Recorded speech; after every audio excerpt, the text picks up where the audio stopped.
Chapter 1. The Message. The forest reeks of wet earth and old sins. My boots pound mud, lungs burning, stale tobacco coating the back of my throat. The night writhes with shadows, but I'm chasing one particular bastard.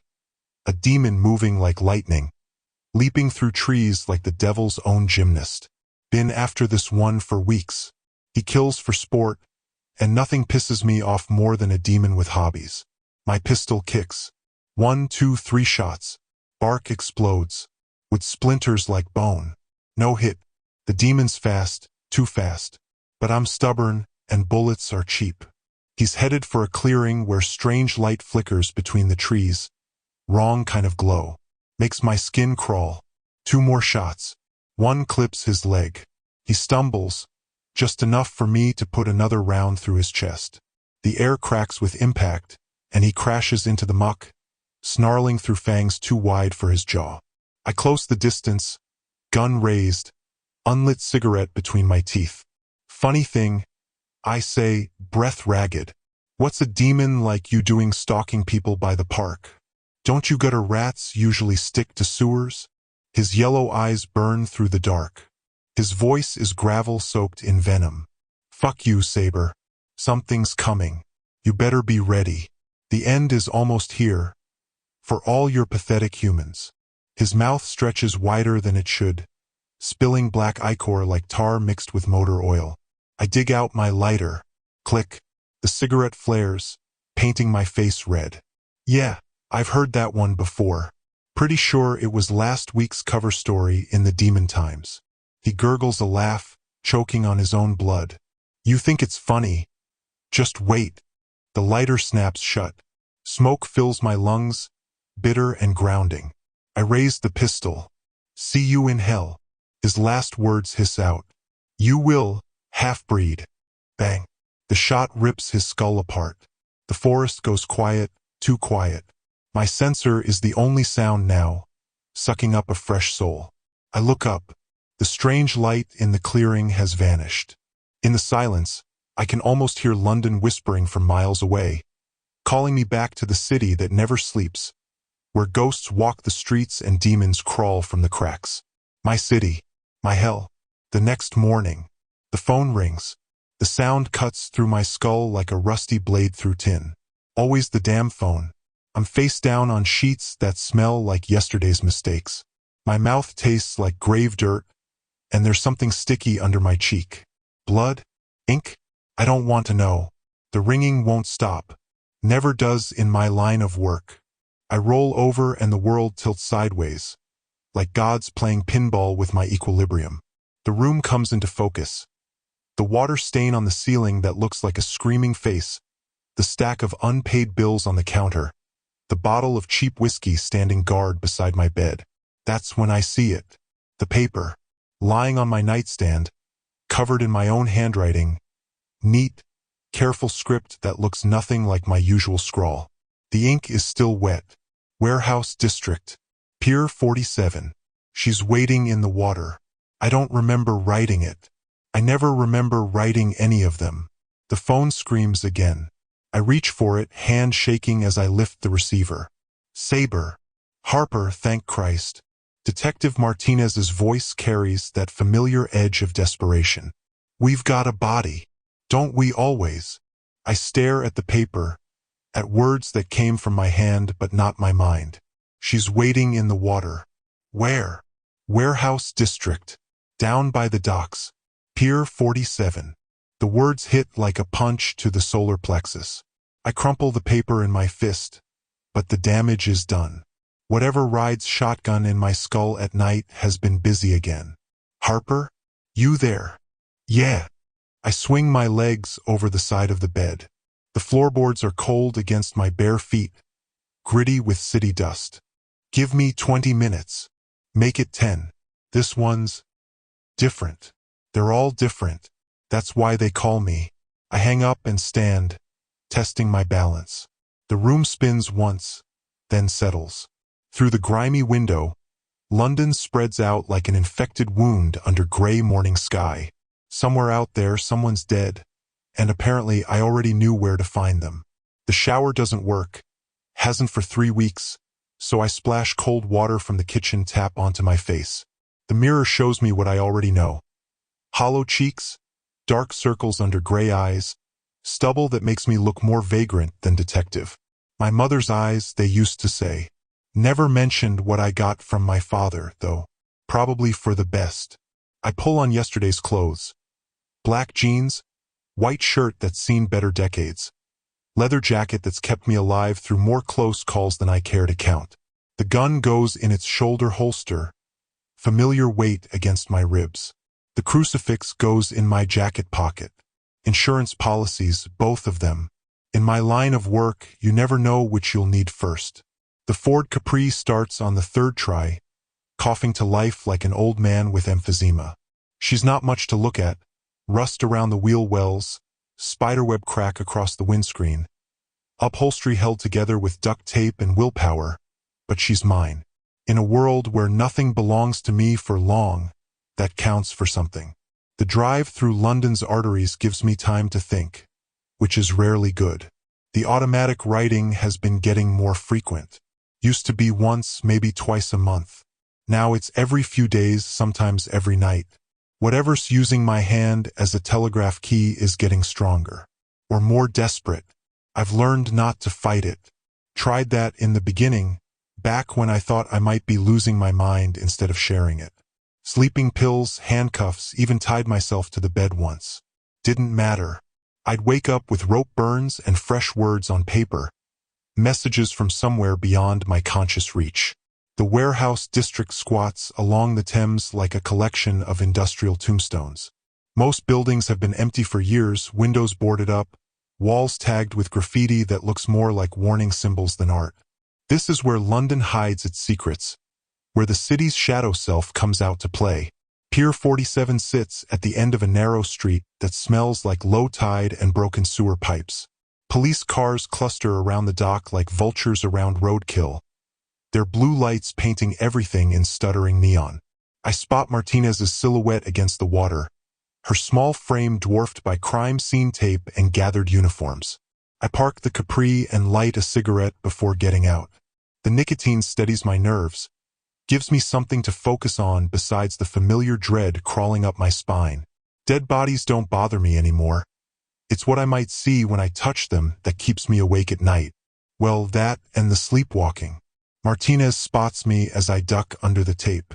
She's a good cop, one of the few who doesn't flinch when I show up. 5 years working together will do that, build trust based on results rather than explanations. She knows what I can do. She doesn't ask how. Harper. She nods toward the water. Female, early 20s. Fisherman found her an hour ago. I follow her gaze to where the body floats face down near the pier's edge. Even from here, I can see the unnatural way she moves with the current, like she's dancing to music only the dead can hear. Accident? I ask, though I already know the answer. They don't call me for accidents. That's what we're supposed to think. Martinez hands me latex gloves. But look at her hands. I snap on the gloves, rubber barrier between my skin and the world. Standard protection for any cop, but for me it's essential. Can't afford accidental contact. Can't risk the visions coming at the wrong moment. The victim is young, pale, with dark hair that floats around her head like seaweed. But it's her hands that tell the story, or rather, what's missing from them. No fingernails. Torn off, not cut. The kind of damage that comes from clawing at something in desperation.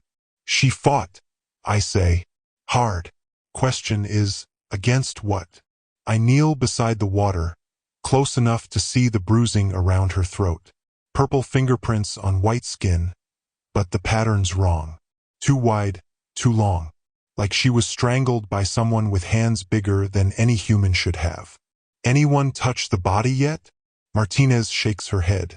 Waiting for you. This is the moment I hate most. The choice. I could walk away, let the regular detectives handle it, file a report about human killers and earthly motives. Keep my gloves on and my visions to myself. But that paper in my flat had her location before she was found. Whatever rides along in my dreams already knows this case matters. I strip off the gloves. Harper, you sure about this? I'm never sure. That's what makes it terrifying. I reach out and touch her wrist. The world explodes. Running through darkness, bare feet slapping wet concrete. Can't breathe, can't scream. Something behind me getting closer. The sound it makes isn't footsteps. It's claws on stone. Laughter from a broken throat. Hands grabbing, lifting, squeezing. The face above me isn't human anymore. Red eyes, teeth too sharp, breath that smells like sulfur and decay. Tell me where it is. The thing hisses. Tell me where he hid it. I don't know. I don't know what you're talking about. Pain. Pressure. The world going dark at the edges.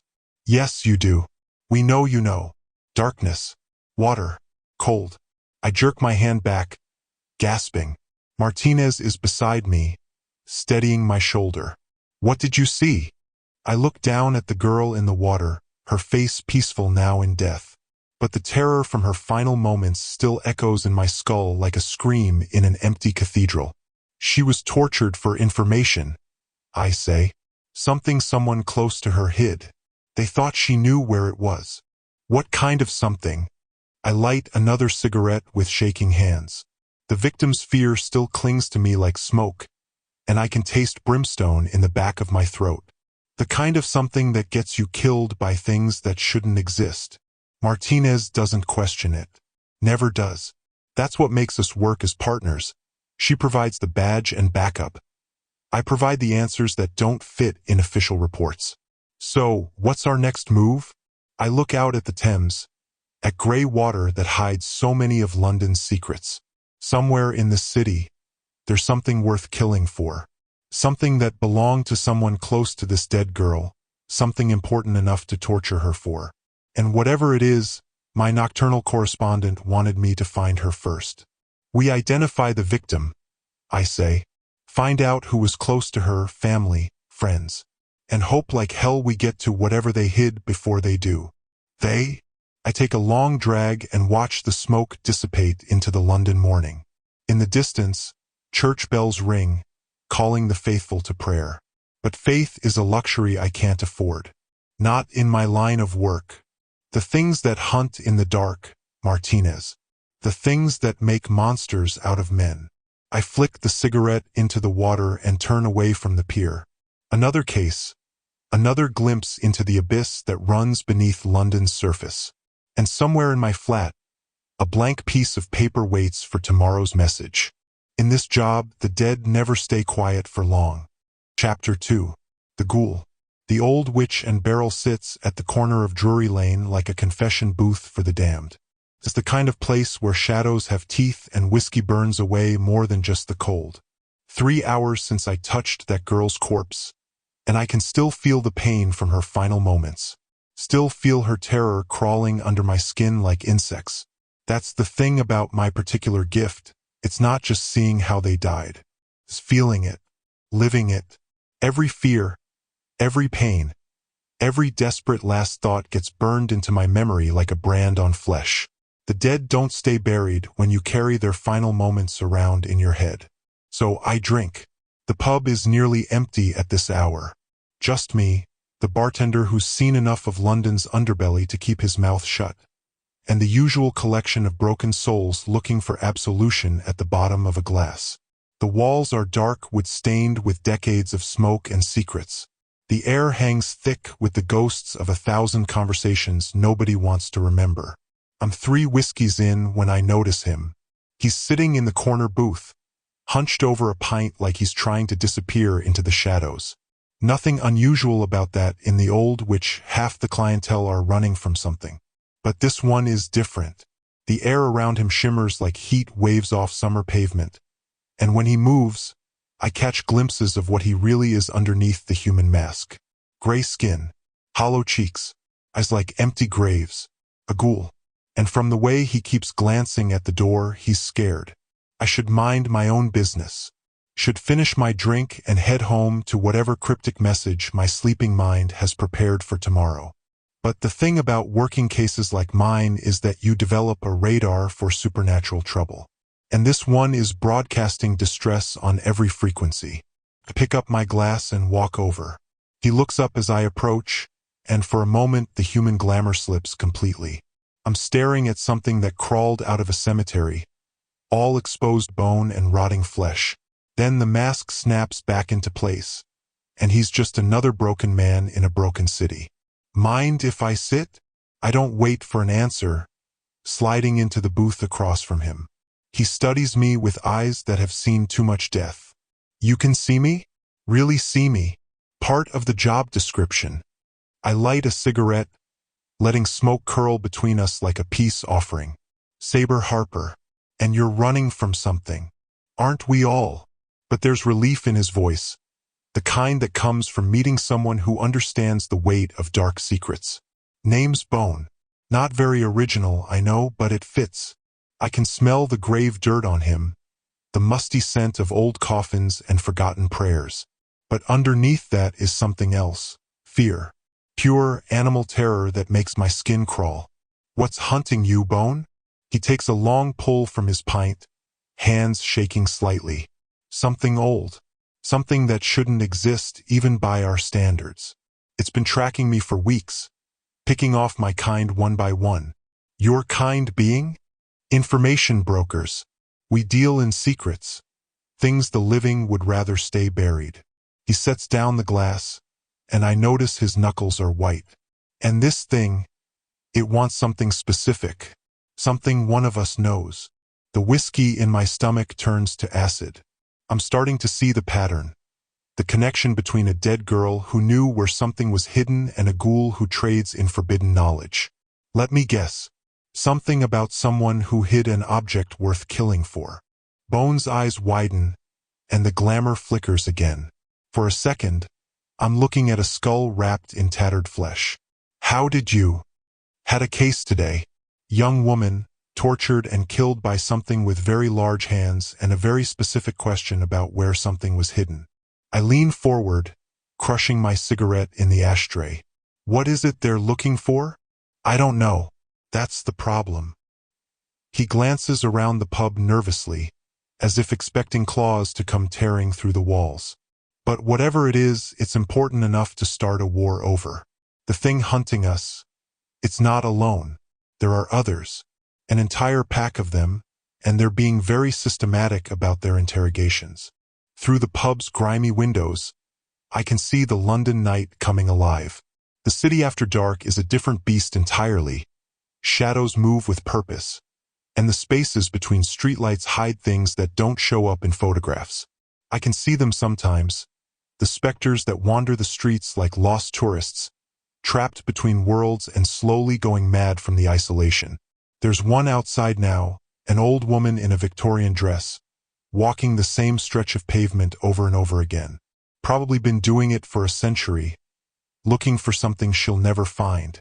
The living hurry past her without a glance, but I can see the sadness radiating from her like heat from a flame.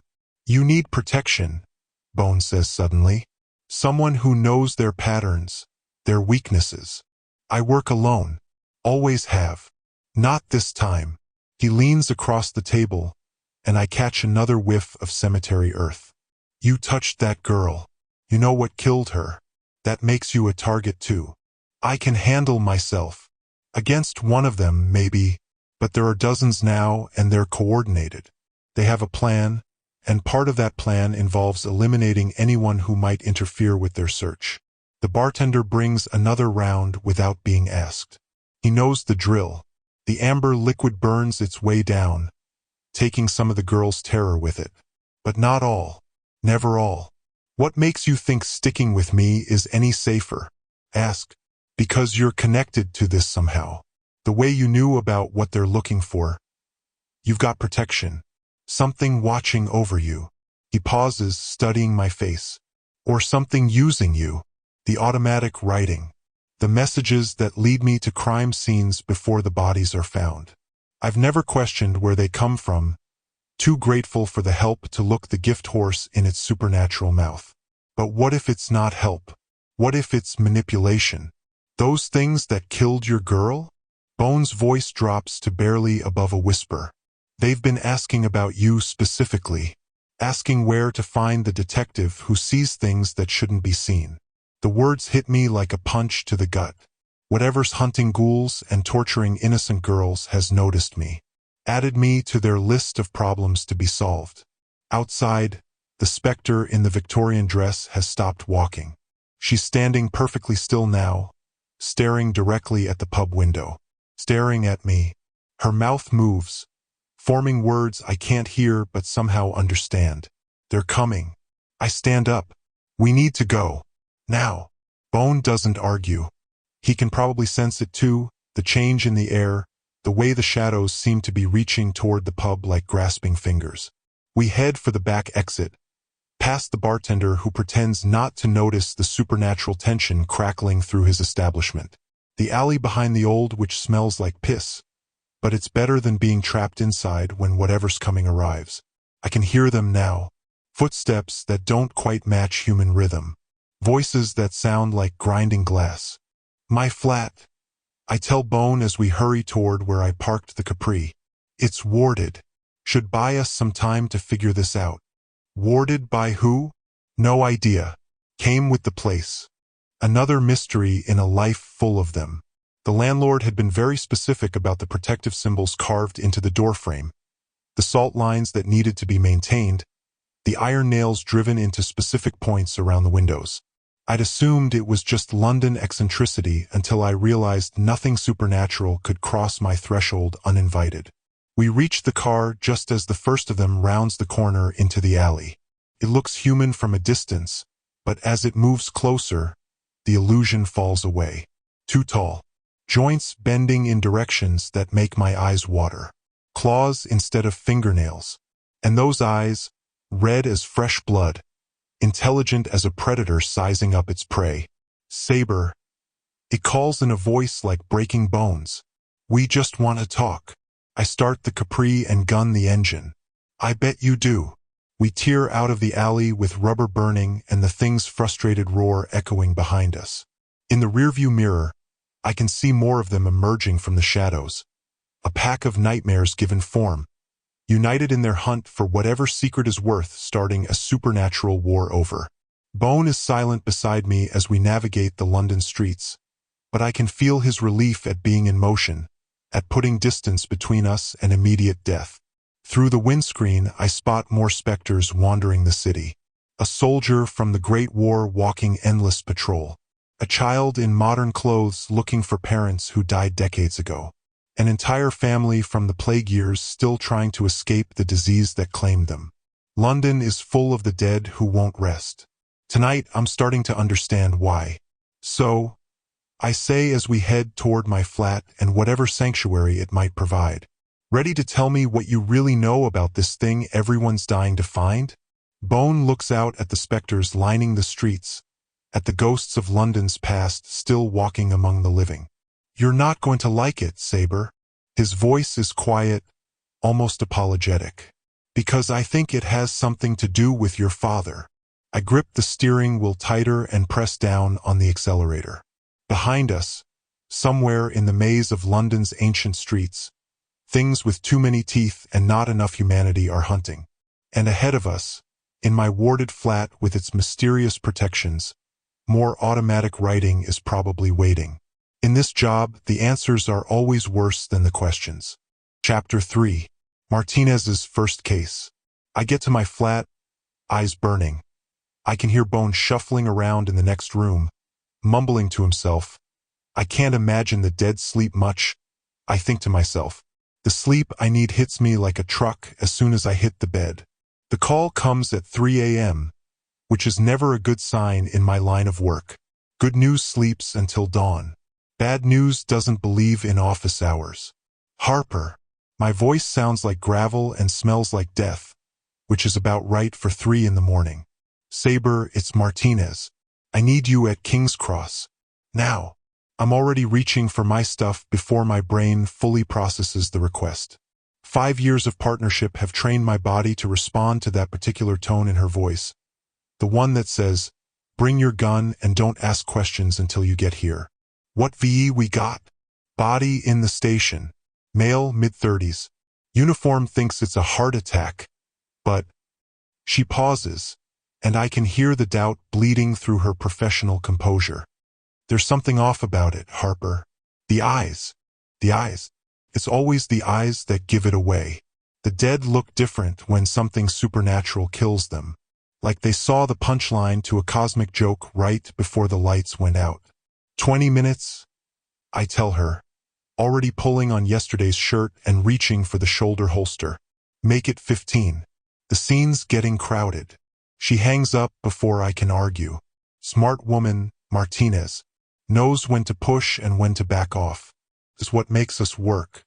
Well, that and her impressive ability to file paperwork that makes demonic possession look like food poisoning. I don't see Bone in the flat. Good. I'm probably better off going alone. He will just confuse matters. King's Cross at 3 a.m. is a special kind of purgatory. The station never truly sleeps, but at this hour it's populated mostly by ghosts and people who wish they were ghosts. Commuters who missed the last train. Homeless souls finding shelter from the London cold. And tonight, one very dead businessman who picked the wrong time to have a supernatural heart attack. Martinez is waiting for me at the police tape, and even at this ungodly hour she looks put together. Hair pulled back, suit jacket pressed, eyes sharp as broken glass. She's good at this, the professional detective thing. Better than I'll ever be. Harper. She nods as I duck under the tape. No smile. Not here, not in front of the uniforms who already think we're both one step away from psychiatric evaluation. Victims over by platform 9. Paramedics pronounced him 20 minutes ago. They touch him. Initial assessment only. I told them to wait for you before moving the body. Good. The last thing I need is some well-meaning EMT scrubbing away evidence that doesn't show up on any medical chart. The victim is sprawled near a bench. His briefcase spilled open beside him like it tried to escape. Business suit. Expensive watch. Wedding ring that catches the fluorescent light with the quiet accusation of a widow-to-be. He looks normal enough at first glance. Then I see the eyes. They're open. Wide open. Staring at something only the dead can see. But it's not just the vacant stare that makes my skin crawl. It's the color. His irises have turned the color of old ice, pale and wrong, like someone drained all the warmth out and replaced it with winter. Shit, I mutter. That's what I thought. Martinez crouches beside me, careful not to touch anything. 5 years hasn't made her careless. What are we looking at? I pull off my gloves. This is the part she hates watching. The part where I stop being a consultant and start being something else entirely. You sure you want to know? Would I have called you at 3 a.m. if I didn't? Fair point. I reach out and touch the victim's wrist, skin already cooling toward room temperature. The vision hits like a freight train made of ice and fear. Running. Can't breathe. Something behind him, something that sounds like wind chimes made of frozen glass. He stumbles, catches himself on a bench. His chest is tight, getting tighter. Not a heart attack. Something else. Something squeezing. He turns. Tries to see what's following him. But there's only cold. Cold that moves like liquid. Cold that has intentions. Touches him. Spreads across his chest like frost on a window. His heart stutters. Stops. Starts again but wrong. Each beat slower than the last. Each pump of blood turning to slush in his veins. He tries to scream, but his lungs are freezing from the inside out. His last thought, I'm sorry, Sarah. I'm so sorry. Then nothing. Just cold. I jerk my hand back, gasping. Martinez is there, steadying my shoulder like she's done 100 times before. Easy. Take your time.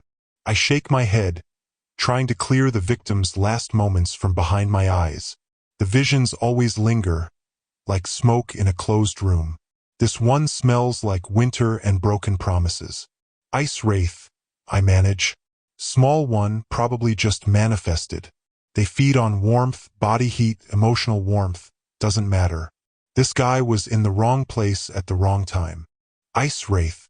Martinez's tone is carefully neutral. Not skeptical, not anymore, but not quite accepting either. She's learned to walk that tightrope between belief and sanity. How do we stop it?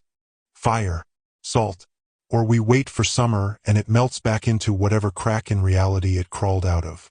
I stand, my knees protesting the sudden movement. But given that it's January and this is London, I'd say fire and salt are our best options. She's already pulling out her notebook, writing in that precise shorthand she's developed for cases that can't go in the official reports. Where would it go? After feeding. Somewhere cold. Somewhere abandoned. Ice wraiths don't like crowds or heat. I look around the station thinking, the old cooling tunnels under the station. They've been shut down for decades. Perfect habitat for something that feeds on cold. You know where the access points are? I know where everything in this city is, Martinez. It's called being prepared. It's called being obsessive, but I'll take it. She closes the notebook and looks at the body with something that might be pity. What do I tell his wife? The truth. Heart attack. Brought on by extreme cold exposure. I light a cigarette, ignoring the NO smoking signs. At 3 a.m. with a supernatural corpse at my feet, I figure the station can make an exception. It's not technically a lie. His heart did give out. We just leave out the part about what made it give out. The part where an ice ghost froze him from the inside. Ice wraith, not ghost. There's a taxonomical difference. I take a drag, letting the smoke fill my lungs. Warm. Human. Mine. But yeah, that part. Martinez is quiet for a moment, studying me with those sharp detective eyes. I've learned to read that look over the years. It means she's about to say something I won't like. You look like hell, Harper. It's 3 a.m. I'm supposed to look like hell. You looked like hell yesterday afternoon too. She crosses her arms, and I recognize the shift from partner to something else. Something that sounds uncomfortably like concern. When was the last time you slept more than 4 hours? When was the last time the supernatural community took a vacation? That's not an answer. It's the only answer I've got. I drop the cigarette and crush it under my boot. We doing this now, Martinez? The wellness check. Because I'm fine. I'm always fine. You're not fine. You're burning yourself out. She steps closer, lowering her voice so the uniforms can't hear. I've been working with you for 5 years, Sabre. I know the signs. You're taking too many cases. Running on fumes and bad coffee. Sooner or later, you're going to crash, and when I do, it'll be my problem, not yours. The words come out harsher than I intended. I see her flinch just slightly and feel like an asshole. Look, I appreciate the concern. Really. But I've been doing this a long time. I know my limits. Do you? She holds my gaze, unflinching. Because from where I'm standing, you haven't met a limit you wouldn't cross if it meant closing a case. She's not wrong. But admitting that would mean admitting other things I'm not ready to face. The tunnels, I say, changing the subject with all the subtlety of a brick through a window. We should move before our ice wraith finds another victim. Martinez holds my gaze for another few seconds, then nods. She knows when to push and when to let it go. It's what makes us work. I'll get the equipment. Salt, blowtorch, and something to document this for the file that doesn't exist. The file that doesn't exist is getting pretty thick. Tell me about it. I'm running out of creative ways to explain supernatural deaths to my captain. She starts to walk away, then stops. Harper. Yeah. Thanks. For coming. She gestures vaguely at the body, at the station, at the entire impossible situation we found ourselves in. For all of it. It's what I do. No. It's what we do. There's a difference. She walks off before I can respond, leaving me alone with a corpse and too many thoughts. When did it become we? 5 years ago. The warehouse in Rotherhithe smelled like dead rats and broken dreams. Standard fare for the kind of places I worked in those days. I was younger then, angrier. The chip on my shoulder about my father's legacy was bigger, sharper, cutting into everything I touched. I worked alone because I liked it that way, No partners to worry about. No one to watch my back because no one needed to. The dead told me everything I needed to know. The body had been found that morning. A young woman, mid-20s, with marks on her throat that the coroner couldn't explain. The police had called it strangulation by person or persons unknown. Case closed. File it away with all the other unsolved murders that haunt London's conscience. But I knew better. I'd seen those marks before. I was examining the scene when I heard footsteps behind me. Light, careful. Someone who knew how to move quietly but hadn't quite mastered it yet. "This is a crime scene," I said without turning around. "You're contaminating evidence. It's been released by forensics." The voice was female, professional, with just a hint of an accent I couldn't quite place. "I'm Detective Martinez. Homicide. And you're trespassing." I finally turned to look at her. Young, maybe late 20s, dressed in a suit that was trying very hard to be taken seriously. And her eyes sharp, intelligent, missing nothing. Sabre Harper, consultant. I held up the laminated card that said I was authorized to consult on unusual cases. It was mostly bullshit, but it had the right official-looking stamps. "I was asked to look at this one." "By who?" "By someone who knows when a case doesn't add up." She stepped closer, studying the marks on the floor where the body had been. "What doesn't add up about it?" "You first. Why are you here at?" I checked my watch. 11 o'clock at night. Poking around a closed crime scene? She hesitated, and I could see the internal debate playing out behind her eyes. Trust this stranger with the truth, or stick to the official line? "The marks on her throat," she finally said. "They're wrong. Too precise. Too deliberate. Like something carved them rather than squeezed." Good eye. I knelt beside where the body had been found. They were carved. By something with very specific anatomy. Something that doesn't show up in any forensics database. "What are you saying?" "I'm saying this wasn't a human killer, Detective Martinez." I looked up at her, gauging her reaction. "And if you've got half the brain your eyes suggest, you already suspected that." She should have laughed. Should have called me crazy and had me escorted out by security. But she didn't. She just stood there, processing, connecting dots that no sane detective should be able to connect. "What killed her?" she asked quietly. "Something from the old country. Something that feeds on fear and loneliness. Something your grandmother probably warned you about in bedtime stories." "My grandmother told me a lot of stories." Her voice was steady, but I could hear the tremor underneath. "Most of them I dismissed as folklore. Most folklore has roots in reality. The ugly kind of reality that doesn't make it into official reports." She was quiet for a long moment. Then, "Can you stop it?" "I can try." "That's not good enough. It's all I've got." She studied me with those sharp eyes, making calculations I couldn't follow. "I'm coming with you." "Bad idea, detective. I work alone. And I work cases until they're solved. This one isn't solved." She crossed her arms, and I recognized the set of her jaw. Stubborn. Determined. The kind of person who'd rather break than bend. "So, either you let me help, or I arrest you for obstruction and we both lose time we don't have." I should have said no. Should have walked away and handled it myself like I always did. But there was something in her eyes, a recognition, maybe, or a desperate need to know she wasn't crazy for seeing the truth everyone else ignored. "Fine. But you follow my lead, you don't ask questions until after, and if things go sideways, you run." "Understood." "Understood." She held out her hand. "Partners." I looked at that hand like it was a loaded gun. Partnership meant responsibility. Meant caring what happened to someone other than myself. Meant opening the door to all the complications I'd spent years avoiding. But I shook it anyway. "Consultants," I corrected. "Partners is too permanent." "We'll see," she said. And 5 years later, here we are. Still consulting.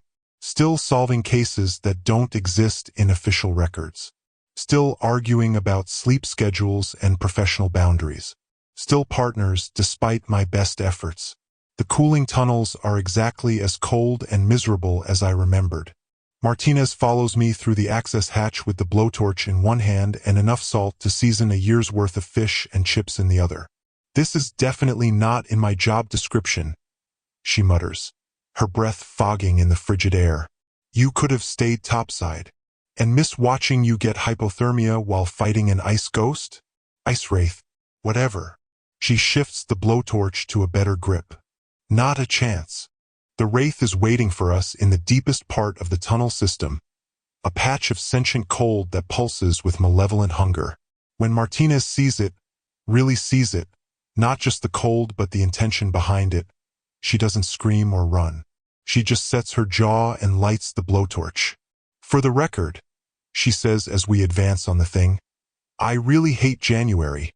We burn it out together, salt and fire and stubborn determination. When it's done, when the unnatural cold has finally dissipated and all that's left is normal London dampness." She turns to me with soot on her face and exhaustion in her eyes. "Coffee?" she asks. "Coffee," I agree. "And then you're going to tell me about the other cases you're working. The ones you haven't mentioned.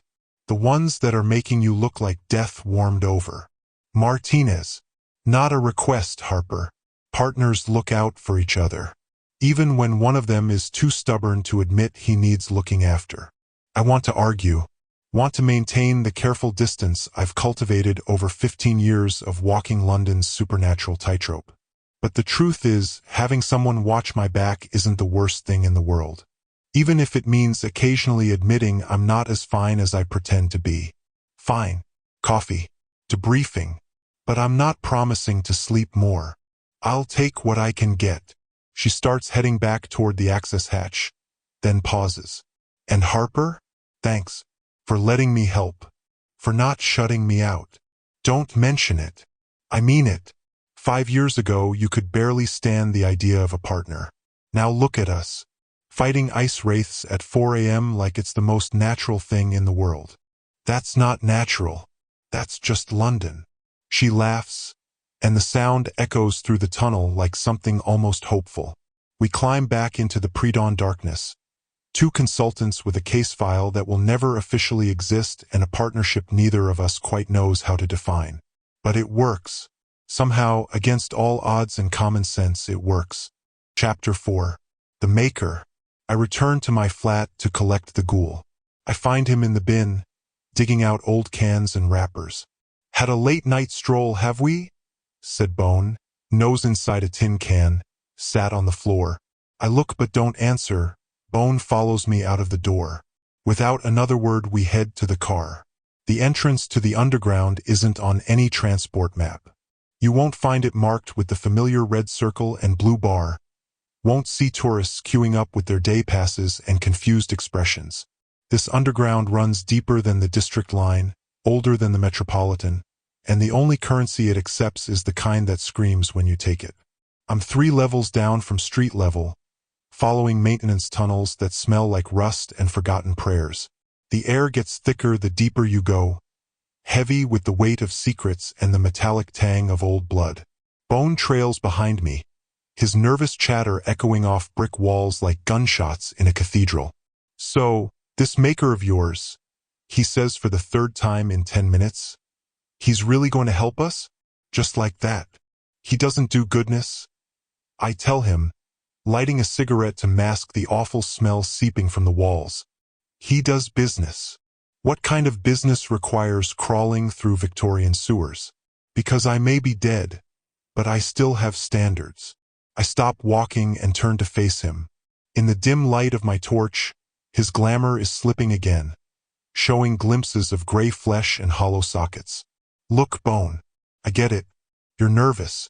We're about to meet something that makes your average demon look like a Sunday school teacher. But if you don't shut up for 5 minutes, I'm going to leave you down here to find your own way out." He nods, properly chastened. Silent as the grave. Which, given my circumstances, is quite silent. I got it. We continue deeper into London's buried arteries. The walls down here are older than the city above, carved from stone that predates Christianity by hands that knew different gods. Strange symbols mark the intersections. Not Roman, not Celtic, something older and hungrier. The kind of writing that makes your eyes water if you stare too long. My mother warned me about places like this. Before she died, before the morphine and revelation, she told me what I was. What she was. Seraphiel. Half human, half angel. Caught between heaven and earth just like I'm caught between human and something else entirely. She never told me much about my father until the end. Just that he was powerful, that he'd made a choice that saved the world, and that choice had cost him everything. Your father was Azazel, she'd said on her deathbed. Her voice equal parts morphine and truth. A demon, yes, but not like the others. When Abaddon tore open the gates to hell, when the world was about to drown in darkness, your father chose to stand with the light. He sealed those gates from the inside, trapped himself in hell to keep the rest of us safe. I'd been 16 then, angry at the world and everything in it. The idea that my absent father was some kind of heroic demon had seemed like dying woman fantasy. But sitting in that hospital room, watching her fade away, I'd started to understand why I could see things others couldn't. Why the dead whispered their secrets to me in the dark. The tunnel opens into a wider chamber, and the smell hits me like a physical blow. Incense and iron, ozone and old bones. Harper. Bone whispers, his bravado completely gone. Are you absolutely certain about this? I don't answer, because the truth is, I'm never certain about anything. But my gun won't stop whatever's hunting us. And my crucifix is just jewelry against things with claws and bad breath. If I'm going to protect us both, I need weapons that bite deeper than bullets. The Maker's workshop sits at the heart of the underground like a mechanical spider in a web of tunnels. Steam hisses from ceiling pipes, and the air shimmers with heat that has nothing to do with temperature. Workbenches line the walls, covered with tools that look like torture devices and weapons that pulse with their own malevolent life. And there, hunched over an anvil glowing with unholy fire, is the Maker himself. He looks human from behind, short, stocky, wearing a leather apron stained with substances I don't want to identify. But when he turns to face us, the illusion shatters. His face is a map of scars and burn marks. His eyes are holes filled with molten gold. And when he smiles, I can see his teeth have been replaced with slivers of obsidian. Sabre Harper, he says in a voice like grinding gears. Son of Azazel, I've been expecting you. Have you now? I keep my voice steady, but my hand drifts toward the sensor hanging from my belt. The metal container is warm against my palm, blessed silver that once held my mother's prayers and now holds something far more valuable. And what gave you that idea? The same thing that brought you here. Necessity. He gestures around the workshop with one clawed hand. You need weapons. Real weapons. The kind that kill things that shouldn't exist. And I need payment. I don't carry cash. I don't want cash. His golden eyes fix on the sensor. I want souls. Fresh ones. The kind that scream when you trap them. Behind me, bone makes a strangled sound. Souls? Whose souls? Please tell me you're not planning to. Relax. I tell him without taking my eyes off the Maker. Not yours. You're already dead. Can't harvest what's already been collected. The Maker laughs, a sound like breaking glass. Smart boy, just like his father. Very well, Sabre. Let me show you what I can offer. He leads us deeper into the workshop, past workbenches covered with weapons that make my skin crawl. Blades that weep blood. Bullets carved from saints' bones. Crossbows strung with angels' sinews. This is where London's supernatural defenders come when conventional warfare isn't enough. For you, the Maker says, stopping before a case lined with black velvet. Something special. Your father's weapons, modified for half-blood use. Inside the case lie two items that make my breath catch. The first is a pistol, sleek and black, with symbols carved into the barrel that seem to move when I'm not looking directly at them. The second is a blade, dark as midnight, the handle wrapped in what looks like human skin. The gun fires bullets blessed by every pantheon that ever existed. the Maker explains. Hindu, Christian, Norse, Egyptian, doesn't matter what your target believes in. These rounds will find their mark. He taps the blade. The blade is Azazel's own, forged in the fires of hell, quenched in demon blood. Has killed things that gods fear to name. I reach for the gun, and the moment my fingers touch the grip, I feel it. Power, authority, the weight of my father's legacy pressing against my soul like a physical thing. What's the price? 6 souls. Demonic preferred, but I'll take human if they're black enough. 6 souls. I look at the sensor on my belt, feeling the 3 already trapped within. Minor demons I'd collected over the years, weaklings who'd made the mistake of crossing my path. I need 3 more. And if I can't pay in full? The Maker's smile widens. Then you work for me until the debt is settled. I always need collectors, Sabre. Always need someone to harvest the darkness. Bone clears his throat. Not to interrupt this charming negotiation, but shouldn't we be worried about the things hunting us? Time is rather a factor. I want to tell him to shut up again, but he's right. Whatever killed that girl, whatever's been picking off information brokers, it's still out there, still hunting. And when it finds us, not if I want to be ready. I'll take them, I tell the Maker.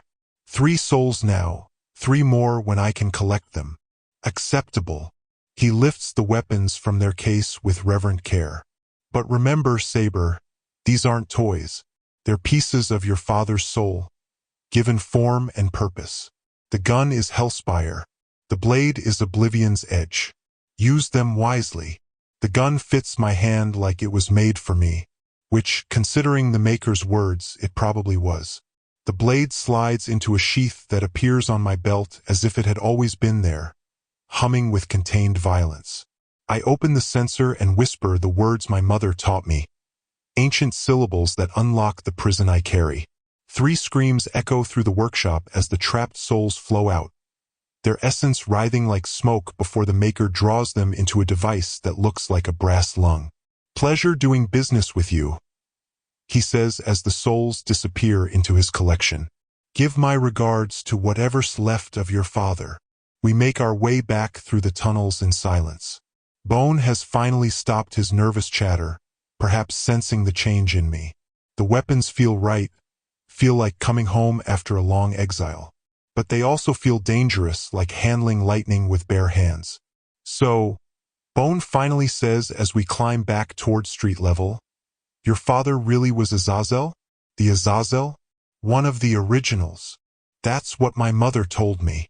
I light a cigarette, the flame briefly illuminating the tunnel walls. He chose to seal the gates to hell when Abaddon opened them, saved the world by trapping himself in the abyss. And you never wondered why you inherited his abilities, but ended up on the side of the angels? I take a long drag, letting smoke fill my lungs. Every day. But wondering doesn't change what I am. Half demon, half angel, all fucked up. The dead talk to me. I can see through their eyes, and apparently I've got a target painted on my back by things that want to finish what Abaddon started.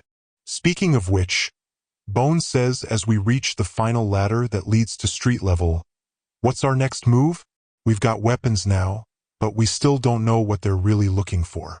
I grip the rungs and start climbing toward the London night. Above us, the city waits with its secrets and shadows, its specters and sins. Somewhere up there, things with too many teeth are hunting for an object that belonged to a dead girl's father. An object important enough to restart a war between heaven and hell. We find out who she was. I say as I push open the grate that leads to an alley behind a Chinese restaurant. We find out what her father hid. And then we make sure whatever's hunting us gets a proper introduction to Azazel's legacy. The London air tastes clean after the dense, thick smoke atmosphere of the underground. But as I help Bone up onto street level, I can feel them out there, the hunters, the supernatural predators who know my name and want me dead. Let them come. I've got my father's weapons now, and 3 souls worth of debt to pay off. In this business, violence is just another form of prayer. Chapter 5. Hell's Prison. The demon bleeds silver when I put Azazel's blade through its heart. It had been stalking a homeless man near Waterloo Station, wearing the face of a social worker and speaking honeyed lies about shelter and hot meals. Classic predator behavior: find the desperate, offer hope, then feed on their despair when hope turns to horror. But this one made the mistake of hunting in my territory, and now it's learning what happens when you cross the son of the demon who sealed hell itself. Oblivion's edge slides in like it was made for this purpose, which, considering its origins, it probably was. The creature's human mask falls away as it dies, revealing something with too many joints and eyes like molten copper. Its final scream echoes off the tunnel walls before the body dissolves into ash and sulfur. One soul for the censor. 2 more to go. Jesus Christ. Bone whispers from where he's crouched behind construction debris. That thing was hunting in broad daylight. They're getting bolder. Or more desperate. I wipe the blade clean on my jacket and slide it back into its sheath. The weight of it feels right against my hip, familiar in a way that makes my skin crawl. Whatever they're looking for, time's running out. My phone buzzes as we climb back to street level. Martinez's number flashes on the screen, and I know before I answer that another body has turned up. In this job, good news comes in bottles of whiskey. Everything else comes through the phone. Sabre, we've got another one. Martinez's voice is tight, professional, but I can hear the weight behind it.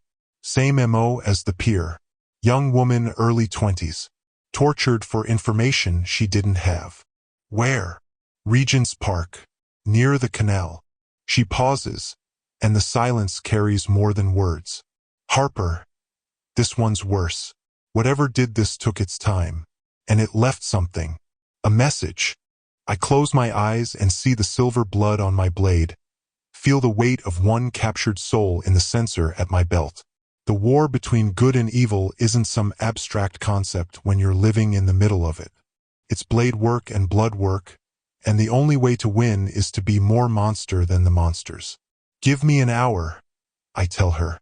The crime scene is a meditation on cruelty. The victim is laid out on the canal bank like an offering to dark gods, her body positioned with the same ritualistic precision as the first girl. But this time, whoever did this left a message, carved into the flesh of her forehead in symbols that make my eyes water to look at directly. Ancient script. Demonic. And I can read every damned word. Where is the key of sorrows? The words seem to pulse with their own malevolent energy, like they're still alive, still demanding an answer from flesh that can no longer speak. Key of sorrows, I mutter. My hands shake as I light a cigarette, and I hate that Martinez notices. Martinez appears at my elbow, notebook ready. Her voice is steady, but her eyes are sharp. She's seen enough supernatural cases with me to know when something's worse than usual. You know what that is? Something that shouldn't exist. I take a long drag, letting the nicotine steady my nerves. Something that should have stayed buried with whoever hid it. Give me the practical version, Harper. What are we dealing with?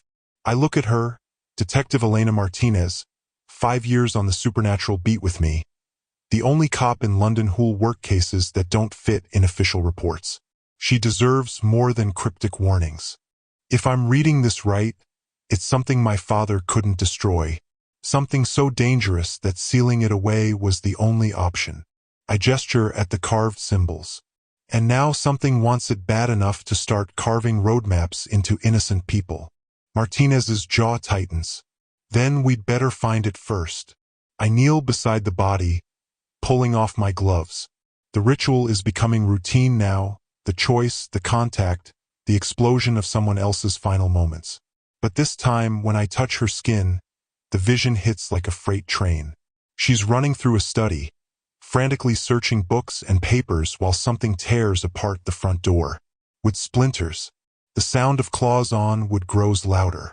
On the desk, an old journal lies open, filled with cramped Latin handwriting. She grabs it, reads aloud with shaking voice.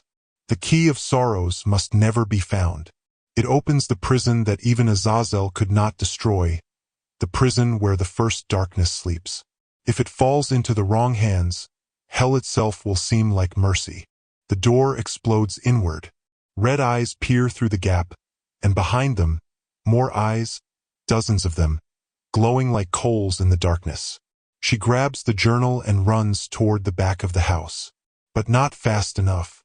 Claws catch her ankle. She falls. The journal skitters across the floor. Where did he hide it? The thing hisses, its voice like grinding bones. Where is the key? I don't know. I swear I don't. You read the words. You know what it opens. Tell us where it is. Pain. Darkness. Cold water. The journal floating away on the current. Pages bleeding ink into the Thames. I jerk my hand back, gasping. Martinez steadies my shoulder, silent, waiting. She's learned not to rush me through the visions. The victim's terror still clings to me like smoke, but underneath it is something else, something that makes my blood run cold. The journal she was reading. I've seen it before, in my dreams, in the automatic writing that guides my cases. What did you see?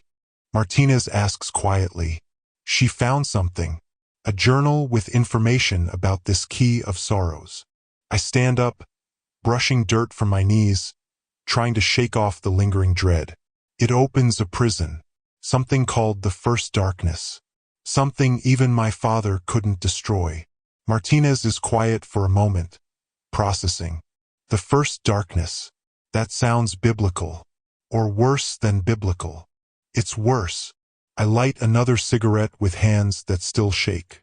And whoever killed her knows she read about it. They're not just hunting for the key anymore. They're eliminating anyone who knows what it does. Then we're targets too.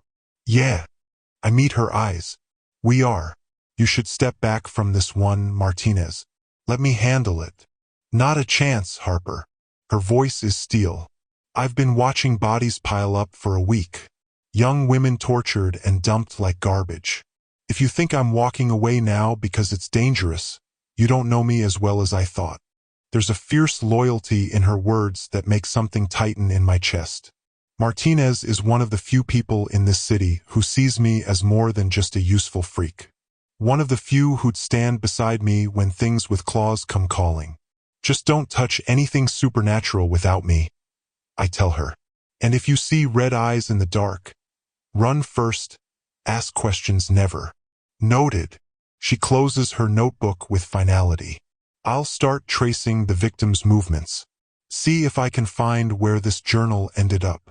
The drive back to my flat gives me time to think, which is rarely a good thing. Bone keeps up his nervous chatter from the passenger seat, making jokes about demon anatomy and crime scene etiquette, but I'm not listening. My mind is stuck on those words from the vision. The prison that even Azazel could not destroy. My father sealed the gates to hell to stop Abaddon's invasion. But what if there was something else? Something so dangerous that even the most powerful demon in existence couldn't bring himself to obliterate it completely? Something called the First Darkness. The flat greets me with the familiar smell of old takeout and stale air. But tonight, there's something else, the metallic tang of fresh ink. More automatic writing. I find the paper on my kitchen table, covered in my own handwriting. The words are larger this time, more urgent, like whatever's using my hand was in a hurry. The woman will call at midnight. She has what you need. Trust her as you trusted your mother. The war begins tonight. I check my watch. 11:47 p.m. 13 minutes. More mysterious messages from your nocturnal correspondent? Bone peers over my shoulder at the paper, his glamour flickering with nervous energy. Any chance these things come with an instruction manual? I crumple the paper and light it with my lighter, watching the words disappear in flames. Whatever's coming, we need to be ready. The phone rings at exactly midnight. Sabre, I answer. Mr. Harper? The voice is female, cultured, with an accent I can't quite place. My name is Victoria Blackthorne.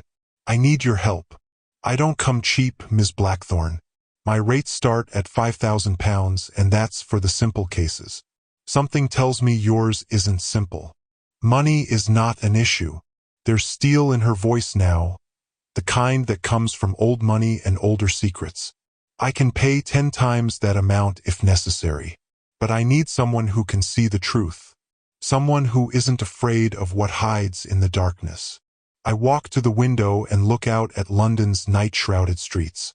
A spectre in a bowler hat is walking endless circles around a lamppost, probably been doing it since the Blitz. The dead don't let go easily in this city. What kind of truth are we talking about, Ms. Blackthorne? The kind that gets people killed. The kind that powerful entities want to stay buried. She pauses, and I can hear fear bleeding through her composure. Someone broke into my home tonight. They took nothing, but they left a message. A warning. They're looking for something my grandfather hid during the war, and they think I know where it is. The war. Always comes back to war in this business. The Second World War was more than just a human conflict. It was cover for a supernatural shadow war that most people never knew existed. Demons and angels playing their games while London burned. And do you know where it is? That's what I need you to find out. My grandfather left journals, artifacts, things I've never fully understood. But now people are dying, and I think... Her voice drops to barely above a whisper. I think he might have hidden something that was never meant to be found. I can hear the automatic writing in her words, the echo of prophecy and predestination. This is what my nocturnal correspondent wanted me to find. This is where the war begins. £50,000, I tell her. Half up front, half when the job's done. And Ms. Blackthorne? I work alone. Actually, that's not entirely accurate. Bone calls from the kitchen where he's rummaging through my cabinets. We're sort of a package deal now. Cover the phone. Shut up, Bone. Mr. Harper? Victoria's voice carries a note of confusion. Is someone there with you? A consultant. Don't worry about him. I shoot Bone a look that could melt steel. When do you want to meet? Now. Tonight. I'm afraid if we wait until morning, there might not be a morning. She gives me an address in Belgravia, the kind of neighborhood where money talks and everyone else whispers. Old money. The kind that comes with old secrets and older obligations. One more thing, Ms. Blackthorne. I say before hanging up. When we meet, I'll need to shake your hand. It's part of my process. Are you prepared for that? I don't understand. How do you explain to someone that a simple touch will show you every dark moment of their life? Every trauma, every loss, every secret shame they've spent years trying to forget? I see things, Ms. Blackthorne. When I touch people, I see their worst moments, their deepest fears, their most carefully guarded secrets. It's how I solve cases. The line is quiet for a long moment. When she speaks again, her voice is softer, more human. Mr. Harper, if what I suspect is true, if my grandfather really did hide what I think he hid, then the whole world is in danger. My secrets, my pain, they're a small price to pay for that kind of truth. I hang up and look at Bone, who's watching me with something that might be sympathy if ghouls were capable of such things. Heavy conversation? He asks. The heaviest. I grab my jacket and check the weight of Azazel's weapons. We're about to meet someone who might have the answers we need. And if I'm right, those answers are going to start a war that makes the last supernatural conflict look like a playground scuffle. Wonderful. I do so love apocalyptic scenarios. Bone's glamour flickers as he follows me toward the door. Any chance this Victoria Blackthorne is attractive? It's been decades since I... Bone. Yes. If you don't shut up, I'm going to feed you to the next demon we meet. London spreads out before us as we drive through the midnight streets. A city of 8 million souls and countless secrets. Somewhere in that urban maze, an old woman sits surrounded by her grandfather's mysteries, waiting for a half-demon detective to touch her hand and see the truth that might save or damn them all. In the rearview mirror, I can see shapes moving in the shadows behind us. Following. Hunting. The war begins tonight, and I'm starting to think we're already losing. Chapter 6. Victoria Blackthorne. The Blackthorne house sits on Chester Square like a Georgian monument to old money and older secrets. 3 stories of pristine white facade, iron railings that gleam despite the London drizzle, windows that watch the street with the patient malevolence of a predator sizing up prey. The kind of place where cabinet ministers come to confess their sins and foreign ambassadors disappear without explanation. I park the Capri across the street and study the building's lines and shadows. In this business, paranoia isn't a character flaw, it's a survival skill. And right now, every instinct I've developed over 15 years of walking London's supernatural tightrope is screaming that something's wrong. Nice neighborhood, Bones says, his glamour flickering with nervous energy. Very respectable. The kind of place where they serve tea at 4 and summon demons at midnight. You're sweating, I observe, which is odd, considering ghouls don't technically sweat. Their bodies gave up most biological functions when they died. What aren't you telling me, Bone? He fidgets with the door handle, human mask slipping to reveal glimpses of gray flesh and hollow sockets. Nothing. Just, this whole situation has me on edge. Meeting mysterious clients, hunting for apocalyptic artifacts, being stalked by things that make demons look cuddly. But there's something else in his voice. Fear, yes, but underneath that is guilt. The kind that comes from keeping secrets that get people killed. Bone. I turn to face him fully, and in the streetlight's glow, his glamour fails completely. I'm looking at a corpse held together by will and regret. What do you know about the Key of Sorrows? I told you I don't. Bullshit. I lean closer. You deal in information. Secrets are your currency. And you've been twitchy as a junkie in withdrawal ever since we found that second body. So I'll ask again, what do you know? He's quiet for a long moment, staring out at the Blackthorne house like it holds answers to questions he's afraid to ask. When he finally speaks, his voice is small and broken. I may have sold some information years ago, before I knew what it was really about. What kind of information? A location, a hiding place. Someone paid me very well to find out where Professor Blackthorne kept his wartime research. He turns to look at me, and his eyes are dark holes filled with ancient regret. I thought it was just historical curiosity, academic interest in wartime occult studies. I didn't know they were going to start killing people. The pieces click into place like bullets sliding into a revolver cylinder. You told them about Victoria's grandfather. You're the reason they know the Blackthorne family has what they're looking for. I didn't know. The words come out as a wail, and for a moment I can see what Bone really is underneath the human mask. Not just a ghoul, but a soul trapped between life and death by the weight of his own mistakes. I thought Professor Blackthorne was dead. Thought his research was just moldering in some archive. I never imagined there would be living relatives. Never thought. You never thought they'd torture innocent people to get what you sold them. My hands shake, but it's from rage rather than fear. How many, Bone? How many people are going to die because you couldn't resist a payday? I don't know. I'm sorry, Harper. I'm so goddamn sorry. I want to put my fist through his face. Want to drag him out of the car and leave him for whatever's hunting us to find. But the truth is, I need him.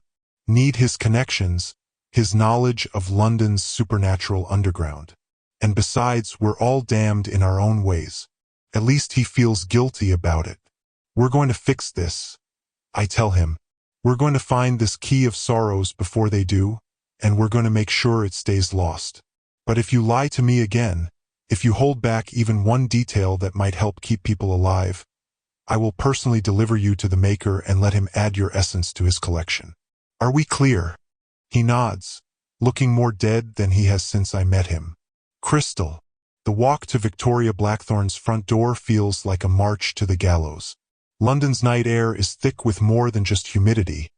There's a charge in the atmosphere, the kind that comes before thunderstorms or supernatural battles. The specters that usually wander these wealthy streets have disappeared, leaving an emptiness that makes my skin crawl. I ring the bell, and the sound echoes through the house like a gunshot in a cemetery. The woman who answers the door is nothing like what I expected. Mid-30s, auburn hair pulled back in a practical ponytail, wearing jeans and a paint-stained Oxford shirt that's seen better decades. She looks like a graduate student, not an heiress. But her eyes hold the weight of generations.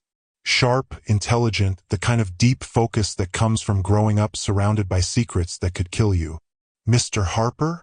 Her voice carries the same cultured accent I heard on the phone, but underneath it is exhaustion and barely controlled fear.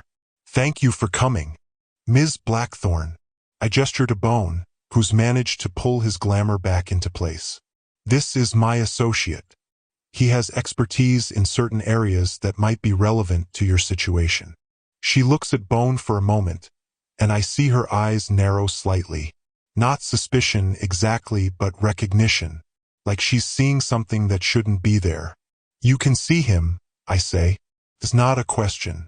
My grandfather taught me to see many things, Mr. Harper. Her voice is steady, matter of fact. No hysteria, no dramatics. Just acceptance of a world most people refuse to acknowledge. Please come in. We have a great deal to discuss, and I fear time is running short. The interior of the Blackthorne house is a study in controlled chaos. Expensive furniture covered in dust sheets, walls lined with books that look older than the building itself, and scattered throughout it all are the tools of an academic's trade, archaeological artifacts, historical documents, and things that make my newly acquired demon sense tingle with unease. Your grandfather was more than just a professor, I observe. Professor Emeritus of Comparative Mythology at Cambridge, but yes. She leads us into a sitting room dominated by a massive fireplace and walls lined with photographs of archaeological digs. During the war, he worked for a very secret department of the War Office. Officially, they studied German propaganda and psychological warfare. Unofficially, she pauses, choosing her words carefully. They studied the occult weapons the Nazis were developing, the artifacts they were collecting, the entities they were trying to summon. Bone whistles low. The Ahnenerbe, Hitler's occult research division.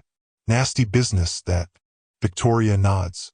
My grandfather spent 4 years cataloging and countering their supernatural arsenal.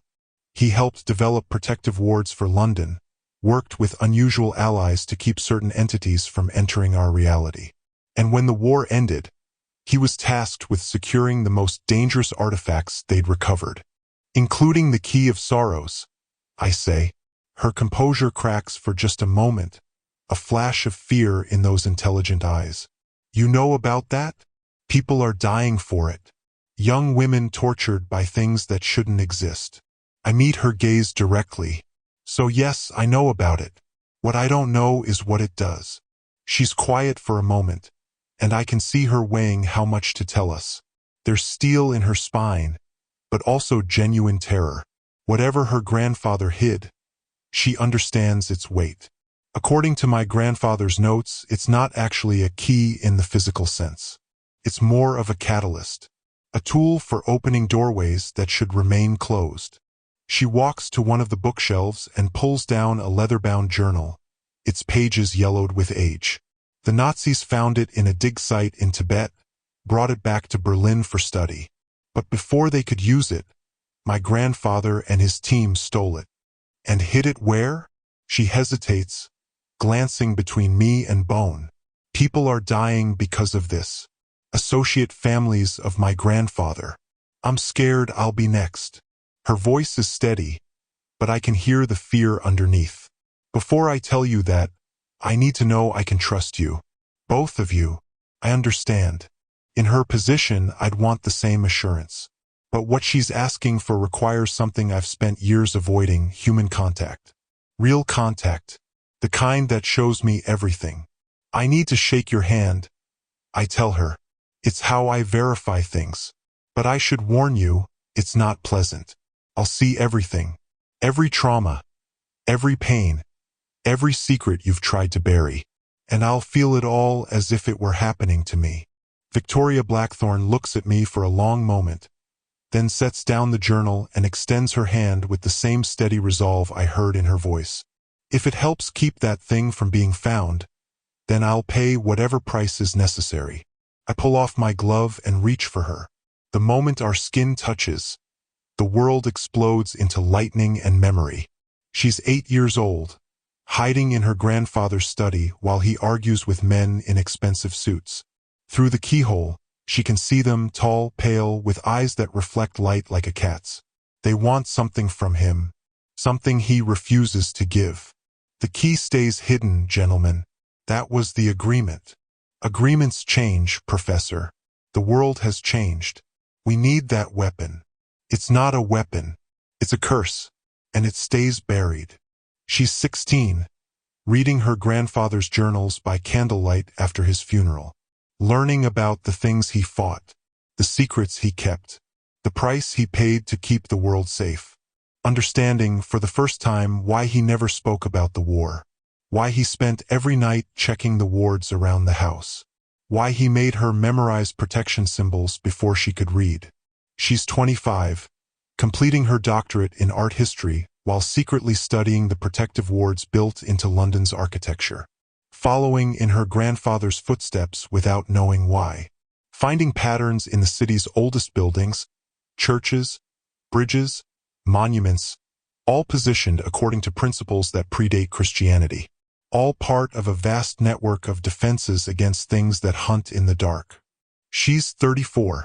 Yesterday, coming home to find her house searched and a message burned into her bedroom wall in letters that smoke and writhe. Where is the key of sorrows?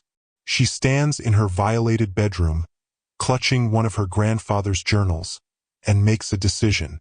She picks up the phone, starts searching for someone who can help, someone who sees what others can't.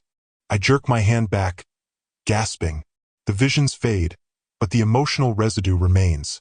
Her fear, her determination, her desperate love for a grandfather who died carrying secrets that could destroy the world. But underneath it all, threading through every memory like a golden thread, is something I haven't felt in another person for over a decade. Purity. Not innocence, she's seen too much for that, but moral clarity. The absolute certainty that some things are worth dying for. You're telling the truth, I say, my voice rougher than I intended. About everything. Victoria's hand is trembling slightly, but her voice remains steady. Did you see what you needed to see, Mr. Harper? More than enough. I pull my glove back on, creating that familiar barrier between myself and the world. Your grandfather was a good man, and whatever he hid, he had damn good reasons for keeping it buried. She nods, relief washing over her features. Then she picks up the journal from where she set it down, along with several other documents, maps, photographs, architectural drawings. He left me everything. His research, his notes, his theories about where the key might be hidden. But it's coded, encrypted. He knew that if the information fell into the wrong hands, it would lead them straight to it. I finish. She spreads the documents across a large table, and I can see decades of careful scholarship, locations marked with symbols, cross-references in multiple languages, calculations that look more like mathematical proofs than historical research. There are patterns here, she says, her scholar's mind taking over from her fear. References to specific sites around London, places of power, but I can't decipher which one is real and which are false leads. My grandfather was thorough. He left a maze of possibilities. Bone leans over the documents, his glamour flickering as he studies the markings. I recognize some of these locations. Underground sites, old temples, places that existed before the Romans. His voice drops. Places I investigated when I was doing research for the people who hired me. Victoria looks at him sharply. You're the one. The information broker who sold my grandfather's secrets. Yes. Bone doesn't flinch from her gaze. And I'll spend whatever time I have left making amends for that. Starting now. She studies him for a long moment, and I see that same sharp intelligence assessing, calculating. Finally, she nods. Then help us. Help us keep my grandfather's legacy from becoming the weapon that destroys everything he fought to protect. We need to narrow down the locations, I say, looking at the spread of documents. If we're right about what's hunting us, they'll be systematic. They'll check every possible site until they find the real one. Then we need to find it first, Victoria says, And there's steel in her voice now. The frightened heiress is gone, replaced by the scholar, the guardian of her grandfather's secrets. How many possible locations are there? Ask. She counts quickly. 7 primary sites. But based on his notes about security requirements and symbolic significance, I think we can narrow it down to 3. She pulls out 3 photographs. St. Bartholomew's Hospital, Highgate Cemetery, and a barely visible limestone block set into a modern building wall. The London Stone. Bone breathes. I know the London Stone. Every supernatural investigator in the city does. Ancient beyond measure, predating the Romans. Local legends claim it's the heart of London's power, the anchor point for all the protective wards that keep the city from sliding into chaos. My grandfather mentions it several times in his later notes, Victoria says, pulling out another journal. He believed it was more than just a historical curiosity. He thought it was a focal point, a place where the barriers between worlds were naturally thin, which would make it the perfect place to hide something that shouldn't exist. I say, hide it where the very fabric of reality is already strained, where one more impossibility might go unnoticed. But which one? Victoria looks at the 3 photographs. How do we know which site is real? We check them all, I tell her. Tomorrow, starting at dawn, we split up, cover all 3 simultaneously. They can't ambush all of us at once, and whoever finds evidence first signals the others. That's assuming they haven't already found it, Bone points out. They haven't. Victoria's certainty is absolute.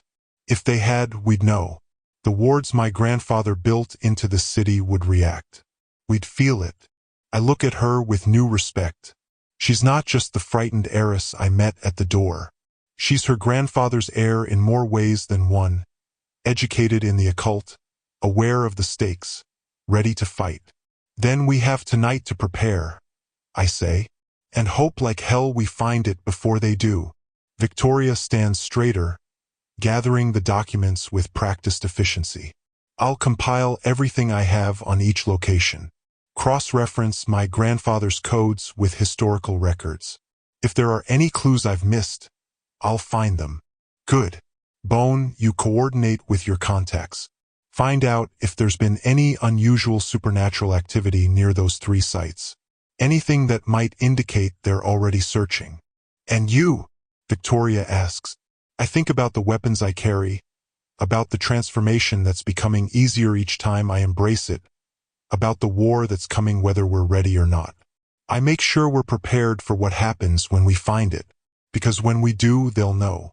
And they'll come for us with everything they have. The 3 of us stand around the table covered in her grandfather's research, an unlikely alliance formed by necessity and desperation. A half-demon detective, an undead information broker seeking redemption, and a scholar protecting her grandfather's legacy. Outside, London settles into its uneasy midnight rhythm. Somewhere in those streets, things with claws and sulfur breath are hunting. Somewhere else, an artifact that could restart the war between heaven and hell lies waiting to be found. And somewhere in between, we're the only thing standing in the way.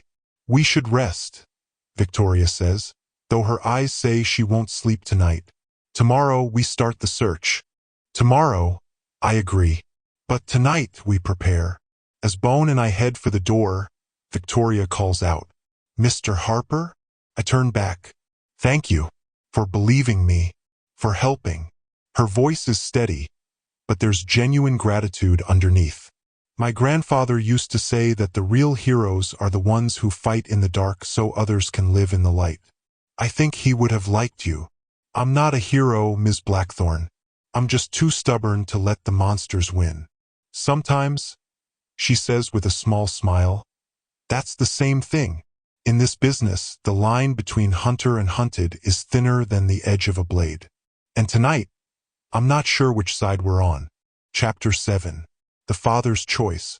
I lay down on a bed made of duck down and silk linen. Sleep comes for me like a mugger in a dark alley, sudden, violent, and without asking permission. One moment I'm staring at Victoria's ceiling, counting water stains and cataloging regrets. The next, I'm gone, dragged down into unconsciousness like a stone dropped into deep water, sinking fast through layers of exhaustion and whiskey-soaked memories. The bed disappears beneath me, not gradually, not with the gentle fade of normal sleep. The mattress just ceases to exist, and I'm falling through darkness that tastes like burnt copper and sounds like distant screaming. My stomach lurches. My hands grab for sheets that aren't there anymore. And then I hit bottom. The impact should shatter every bone in my body, should turn my spine into powder and my skull into a jigsaw puzzle for some unfortunate coroner.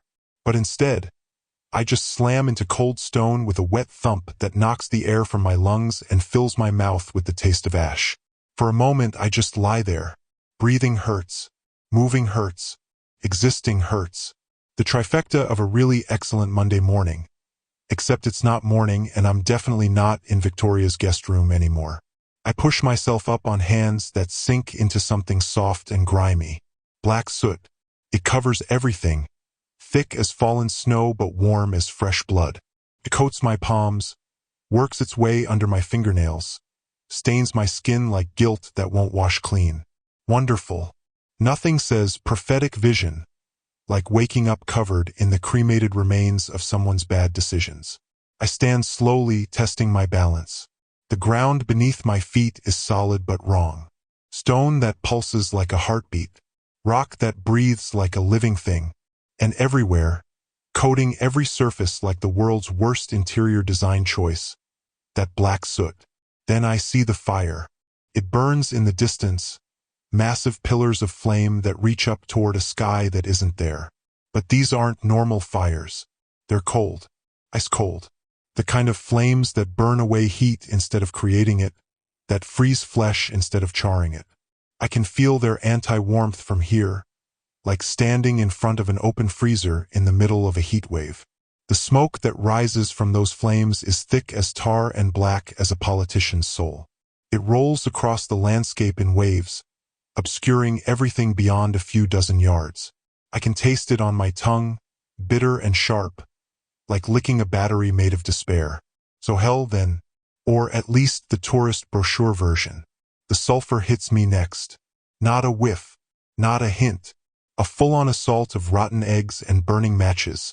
So strong it makes my eyes water and my throat close.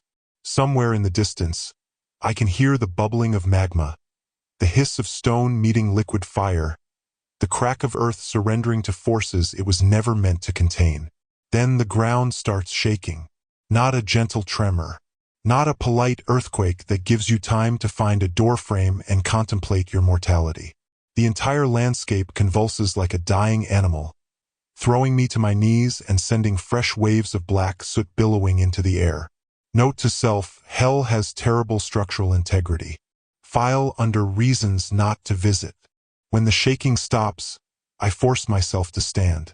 My feet are already burning from the heat radiating through the stone. Not metaphorical burning.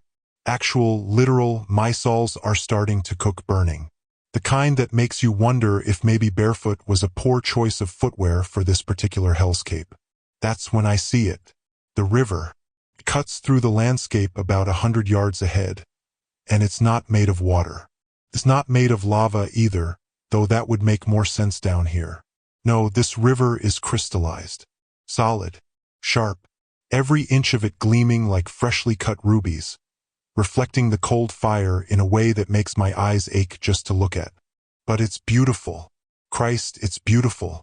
The most stunning thing I've ever seen. Like someone took all the world's rage and pain and fury and compressed it into something you could admire. Something you could appreciate. The edges look sharp enough to cut diamond, but they catch the light in ways that make you want to reach out and touch them anyway.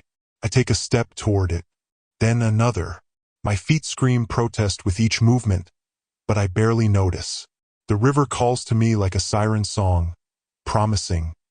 What? Oblivion? Peace? An end to all the struggling and fighting and trying to be something I'm not? Jump in, something whispers. Let the crystal cut you into pieces. Let the void take what's left. It's so much easier than fighting. I'm 10 feet from the edge when I hear them. Screams. Not human. Not quite animal either. Something in between. The sound of things that used to be people discovering what comes after everything you are gets burned away. The sound snaps me out of whatever trance the river had me in. I turn away from those beautiful, terrible crystals and look toward the source of the screaming. That's when I see the battle. Through the thick smoke, barely visible in the guttering cold fire, I can make out shapes. Hundreds of them, maybe thousands. Demons, all different sizes and configurations, all converging on a single point like water spiraling down a drain. And in the center of that spiral, cutting them down like wheat before a scythe, is one demon fighting alone. He moves like violence given form, like every brutal lesson humanity ever learned about survival distilled into a single, unstoppable killing machine. The sword in his hand is darkness made solid, leaving trails of night in the air with every swing. The gun in his other hand speaks thunder, and with each word, another demon falls. They keep coming, wave after wave, throwing themselves at him with mindless fury, and wave after wave he cuts them down. Precise, efficient, methodical, like a man who's been doing this for so long that mercy has become a foreign concept and hesitation a forgotten language. Oh no, I start running toward him. My feet burn with every step, the stone beneath them hot enough to cook meat. Blisters form and pop and form again, but I don't stop. Can't stop, because I know who that is, cutting his way through hell's army with grim determination. The massive demon I passed looks up as I run by. It's huge, easily 15 feet tall, with skin like volcanic glass and eyes like dying stars. Its face shifts as I watch, cycling through 100 different configurations in the space of a heartbeat. One moment it's almost human. The next, it's something from a nightmare older than nightmares. It watches me with something that might be curiosity or might be hunger. Hard to tell when your face is a kaleidoscope of horror. I don't stop to ask. The heat gets worse as I get closer to the fighting. The ground scorches my feet, and I can smell my own skin burning. But I push through the pain, through the smoke, through the waves of smaller demons fleeing the slaughter. And then I see him clearly. Azazel, my father, the prince of hell who chose to seal the gates from the inside. He's taller than I imagined. More solid. Not a metaphor or a legend or a bedtime story my mother told to help me understand why I see the dead. He's real. Flesh and bone and power that makes the air shimmer around him like heat waves off summer pavement. His face is hard, carved from stone and regret. Every line tells a story of choices made and prices paid. But there's something in his eyes that surprises me. Not cruelty, not madness, just a terrible, grinding weariness. The look of a man who's been fighting for so long he's forgotten what peace feels like. Dad! The word tears out of my throat, raw and desperate. Dad! Behind you! He can't hear me. Of course he can't. This is a memory, a vision, a glimpse into the past. I'm not really here. I'm just a ghost watching history play out in hell's eternal present. Another wave of demons crashes against him. 30, maybe 40 strong. His sword cuts through them like they're made of smoke. His gun speaks its deadly sermon, and they fall before him like sinners before judgment. Behind him, I can see it now. An opening. A tear in reality itself, glowing with sickly green light. The portal he's using to seal himself in. The door he's going to close from the wrong side, trapping himself here forever to keep the rest of hell from spilling out into the world. I'm maybe 20 feet away when the hands grab me. They erupt from the ground like something out of a bad horror movie. Dozens of them, all reaching up with fingers made of bone and desperation. Cold hands. Dead hands. Hands that know only one purpose. Drag everything down to their level. They catch my ankles, my calves, wrapping around my legs like ivy made of malice. I try to kick free, but they're strong. Too strong. They pull, and I start sinking into the stone like it's quicksand instead of rock. No! Dad! Dad! He still can't hear me. He's too focused on the fight, on holding the line long enough to seal the portal, to finish what he started. The hands pull harder. I'm waist deep in stone now, feeling the pressure build around my ribs. In seconds, I'll be completely submerged, dragged down into whatever waits beneath hell's floor. Probably nothing good. Definitely nothing that leads to a nice retirement plan and dental benefits. This is it, I think with bizarre clarity. This is how I die. Not fighting demons in London, but suffocating in my own father's memory. That's when the hand grabs my wrist. Not one of the dead hands. Something else. Something warm. Something that pulls upward instead of down. That lifts instead of drags. That saves instead of damns. Azazel hauls me out of the grasping stone with one hand, still fighting demons with the other.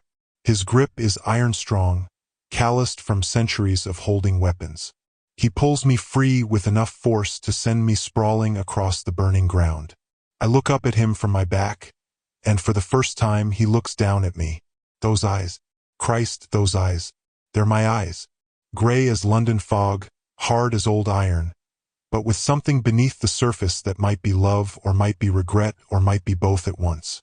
He's transformed now. Not just demon-shaped but demon-made. 15 feet of raw power, horns that curl back from his forehead like a ram's, skin like polished obsidian, wings that were burned away long ago leaving only scars like mountain ranges across his back. But his face, even changed, even monstrous, his face holds kindness. The kind of kindness that comes from understanding exactly what you're sacrificing and choosing to do it anyway. He kneels beside me, one massive hand resting on my shoulder. The touch should crush bone, should break me like a twig. Instead, it's gentle, careful, the way you'd touch something precious that might shatter. His voice, when he speaks, is deep as the earth's core and quiet as falling snow. Remember, son. The words rumble through me like distant thunder. Sometimes we all gotta sacrifice our happiness for the things we hold dear. I try to speak, to tell him I understand, to ask him 1,000 questions I've carried since I was old enough to know what an absent father meant. But my throat won't work. The heat has stolen my voice, or maybe it's just the weight of finally meeting the man who's haunted every choice I've ever made. He stands, turning back toward the portal. The demons are massing again, sensing their chance.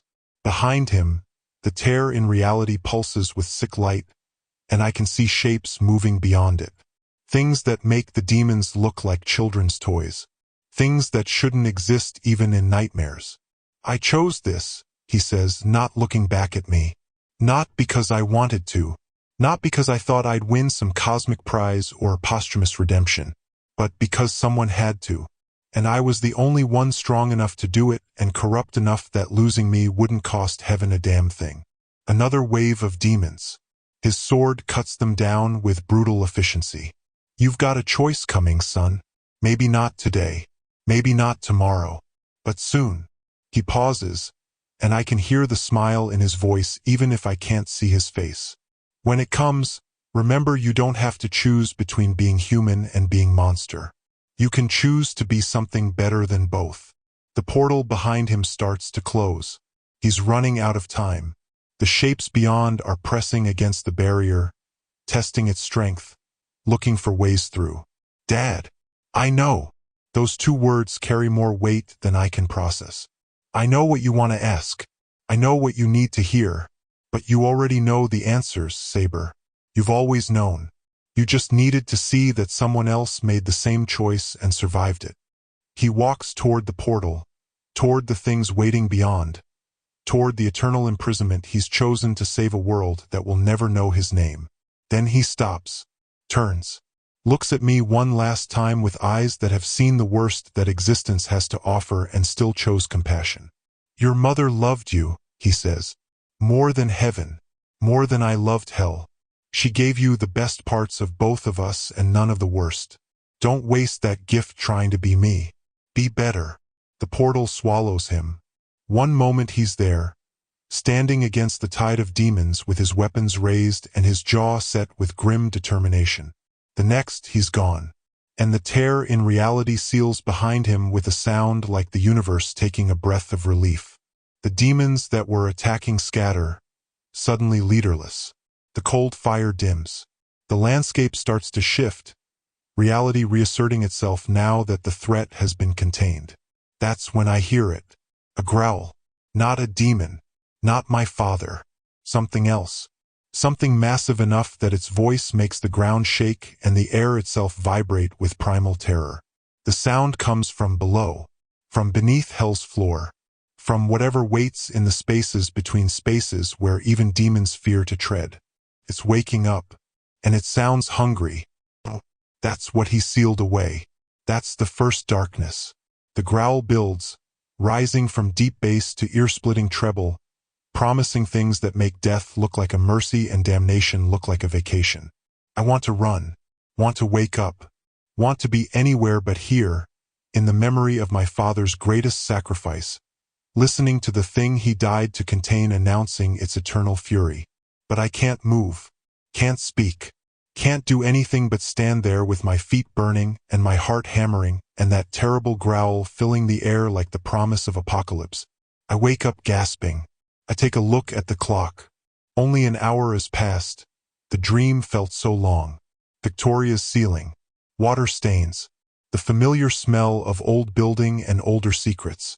My heart is trying to escape through my ribs, and my sheets are soaked with sweat that smells faintly of sulfur. For a long moment, I just lie there, breathing hard, feeling the phantom burn of hell's floor still scorching my feet. My hands shake as I lift them, half expecting to see them still coated in black soot. Clean, normal, human. But I can still feel his hand on my shoulder, still hear his voice in my head. Sometimes we all gotta sacrifice our happiness for the things we hold dear. I swing my legs over the side of the bed and stand on feet that should be burned but aren't. Through Victoria's window, I can see London settling into its uneasy midnight rhythm. Somewhere out there, Samuel is planning. The key of sorrows is waiting, and the seal my father died to create is starting to crack. Be better, he said. Not be me. Not embrace what you are. Just be better. I light a cigarette with hands that are steadier than they have any right to be. The smoke fills my lungs, bitter and grounding. Real. Human. Mine. Tomorrow we search for the key. Tomorrow we face whatever's hunting us. Tomorrow I'll have to make the choice my father made between power and sacrifice, between what I want and what the world needs. But tonight, I've seen what that choice looks like from the other side. I've seen the price my father paid and the peace he found in paying it. And I understand, for the first time since my mother told me who I really am, that maybe being the son of a demon and an angel isn't about choosing which one to become. Maybe it's about choosing to be neither. Or maybe it's about being both and making that contradiction into something that can stand against the darkness without becoming it. I finish the cigarette and crush it out in the ashtray on Victoria's nightstand. Somewhere in this house, Bone is probably rehearsing another terrible joke. Somewhere beyond these walls, London waits with its secrets and shadows. And somewhere deep beneath everything, in the cracks between reality, something is waking up. Something my father sealed away. Something that wants out. I hear you, I think, addressing the growl from my dream. I hear you, and I know what you are. But you're not getting through. Not while I'm still breathing. Not while I can still choose to be what he hoped I'd become. Outside, a specter walks past the window. An old man in Victorian dress, looking for a home that doesn't exist anymore. The dead never rest in this city. Neither do the living who see them. I lie back down, but I won't be sleeping again tonight. Don't need to. I've already seen everything I needed to see. Sometimes the dead speak louder than the living. And sometimes the best advice comes from the man who sacrificed everything so you could have the choice he never did. Be better. Simple words. Impossible task. But then again, I'm the son of the demon who sealed hell from the inside. Impossible might just be the family business. Chapter 8. The demon inside. The lights go out. Not a flicker. Not a brownout. Just instant, absolute darkness that swallows the room like a living thing. The darkness that fills the space isn't natural. It's thick, oily, alive with malevolent purpose. And in that darkness, I can hear them coming, footsteps that don't match human rhythm, voices that sound like breaking glass, the scrape of claws against hardwood floors. They followed us. I realize, cursing myself for being so focused on the mystery that I forgot the hunters. They've been watching, waiting to see where I'd lead them. They're here, Bone whispers, his glamour failing completely in the supernatural darkness. The hunters, they've found us. I draw Hellspire, feeling its weight settle into my hand like an old friend. Victoria, grab those documents. Is there another way out? The garden. Through the kitchen. Her voice is steady despite the terror that must be coursing through her veins. I hear her shoving papers into the satchel with quick, efficient movements. But Mr. Harper, there are at least 6 of them. Maybe more. Then we'd better get moving. The first one comes through the sitting room door like a nightmare given form. 8 feet tall. Joints bending in directions that make my eyes water. Claws that gleam silver in the darkness. It looks almost human until you see the face. See the red eyes and the teeth that are too sharp and too many. I put 3 bullets into its chest before it can take another step. Hellspire roars like thunder, and each bullet burns with holy fire as it finds its mark. The creature screams, a sound like tearing metal, and dissolves into ash and sulfur. This way, Victoria leads us through corridors that seem to stretch longer in the darkness. The leather satchel clutched against her chest, past family portraits whose eyes follow our movement with unnatural interest. Behind us, more of them are pouring through the house, their inhuman voices calling my name like a prayer to dark gods. Where is it? One of them shrieks, tearing through rooms with methodical fury. Where did the old man hide it? They're not just hunting us, they're searching, tearing apart Victoria's home looking for any clue, any hint of where the key might be hidden. We burst into the kitchen just as another one comes through the back door. This one is smaller but faster, moving like liquid shadow across the floor.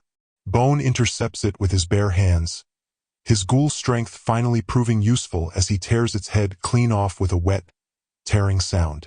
The garden! Victoria yanks open the French doors and we spill out into the night air, documents secure against her body. But the garden offers no sanctuary. They're everywhere, crouched on the garden walls like gargoyles, hanging from the trees like obscene fruit, rising from the earth itself as if hell has opened a door into Belgravia. A dozen of them, maybe more, all focused on us with the single-minded hunger of predators who've finally cornered their prey. Sabre Harper, the largest one, speaks, its voice like grinding bones. Son of Azazel, we followed you here, knowing you would lead us to answers. Give us the woman and the secrets she carries, and we will make your death quick. I reload Hellspire, the blessed bullets sliding into the chamber with satisfying clicks. Counteroffer. Go back to whatever hole you crawled out of, and I won't send you all screaming back to hell. It laughs, a sound like breaking glass. You are powerful, half-breed, but you are outnumbered, and we are patient. That's when I realized the truth. They followed me here, watched me enter, waited for the perfect moment to strike. They're not just hunting randomly. They're tracking anyone connected to the key's location. Victoria because she's the professor's granddaughter. Bone because he sold the original research. And me because I'm investigating. They've been following us all along, I tell Bone. Every move we made led them closer to what they want. Bone's face crumples with understanding and self-loathing. The information I sold. They knew I'd eventually lead them to someone who actually knows where it is. I didn't just betray the professor, I made myself into bait. Which means, Victoria says quietly, still clutching the satchel of documents, these papers are the most valuable thing in London right now. They can't take them by force if they want the information intact. The creatures circle closer, but they're being careful now. Too careful. They need Victoria alive to decipher her grandfather's codes. They need Bone alive because he understands the locations. And they need me. For what? Why keep the son of Azazel alive? I smile and it feels like my father's smile. All teeth and promises of violence. Gentlemen, I call out to the darkness. I think it's time we discuss terms. But even as the words leave my mouth, I'm calculating angles, counting bullets, feeling the weight of oblivion's edge at my side. This isn't negotiation, it's misdirection. A magician's trick to get them relaxed, confident, close enough to taste their own blood. What terms would those be? Half-breed? The lead demon steps forward, red eyes gleaming with anticipation. Simple, I say, raising my hands as if in surrender. You let the woman go. She's just a scholar. She doesn't understand half of what her grandfather wrote. In exchange, Bone and I will help you interpret the documents. We'll lead you to the key ourselves. The demon considers this, head tilted like a predator evaluating prey. Around the garden, its pack relaxes slightly, sensing victory. Behind me, I feel Victoria tense, understanding the game I'm playing but not liking it. And why would you do this, son of Azazel? Why betray your own kind? Because I'm tired. I lie, letting exhaustion creep into my voice. Tired of fighting a war that was lost before I was born. Tired of pretending I'm one of the good guys when my father was one of the worst demons hell ever produced. Maybe it's time I accepted what I really am. The demon smiles, showing teeth like broken glass. Wisdom at last.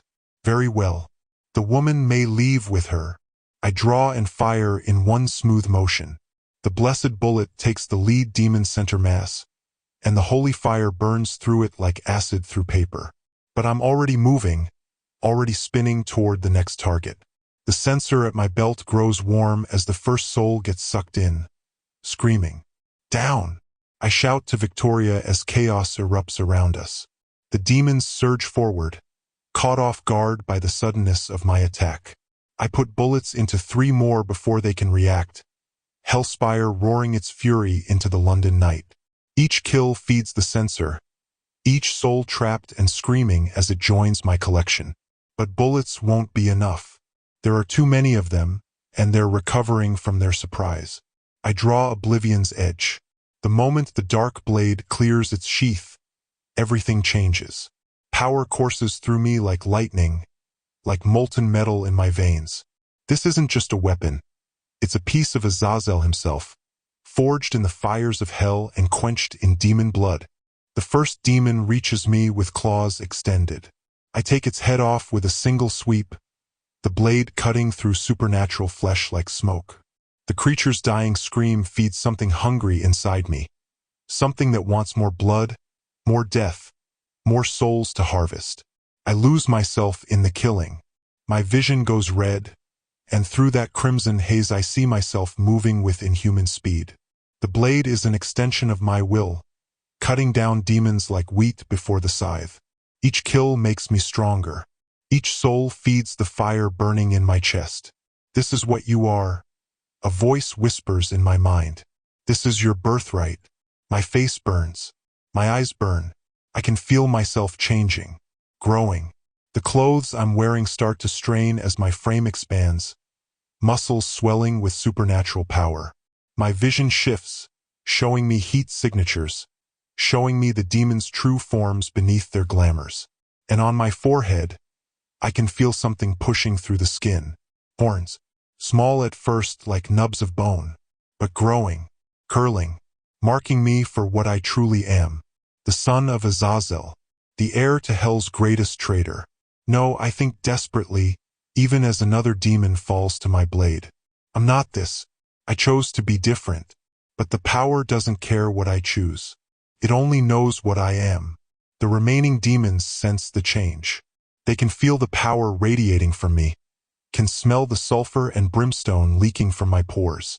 This isn't the half-breed detective they came to kill. This is something else. Something their primitive brains recognize as apex predator. One by one, they start to back away. The smart ones vanish into shadow, abandoning the hunt. The stupid ones come at me in a frenzy, and I cut them down without mercy. A demon leaps high, jaws wide. My arm whips upward, Oblivion's edge humming with infernal energy, and the creature falls in 2 neat halves. Another rushes from behind, I feel its heat signature before I hear it. I twist, horns scraping sparks against brick, and drive the sword backward without looking. The blade punches through, pinning it to the wall. A trio circles me, hissing. They think numbers matter. I surge forward with unnatural speed and take the first one's head clean off.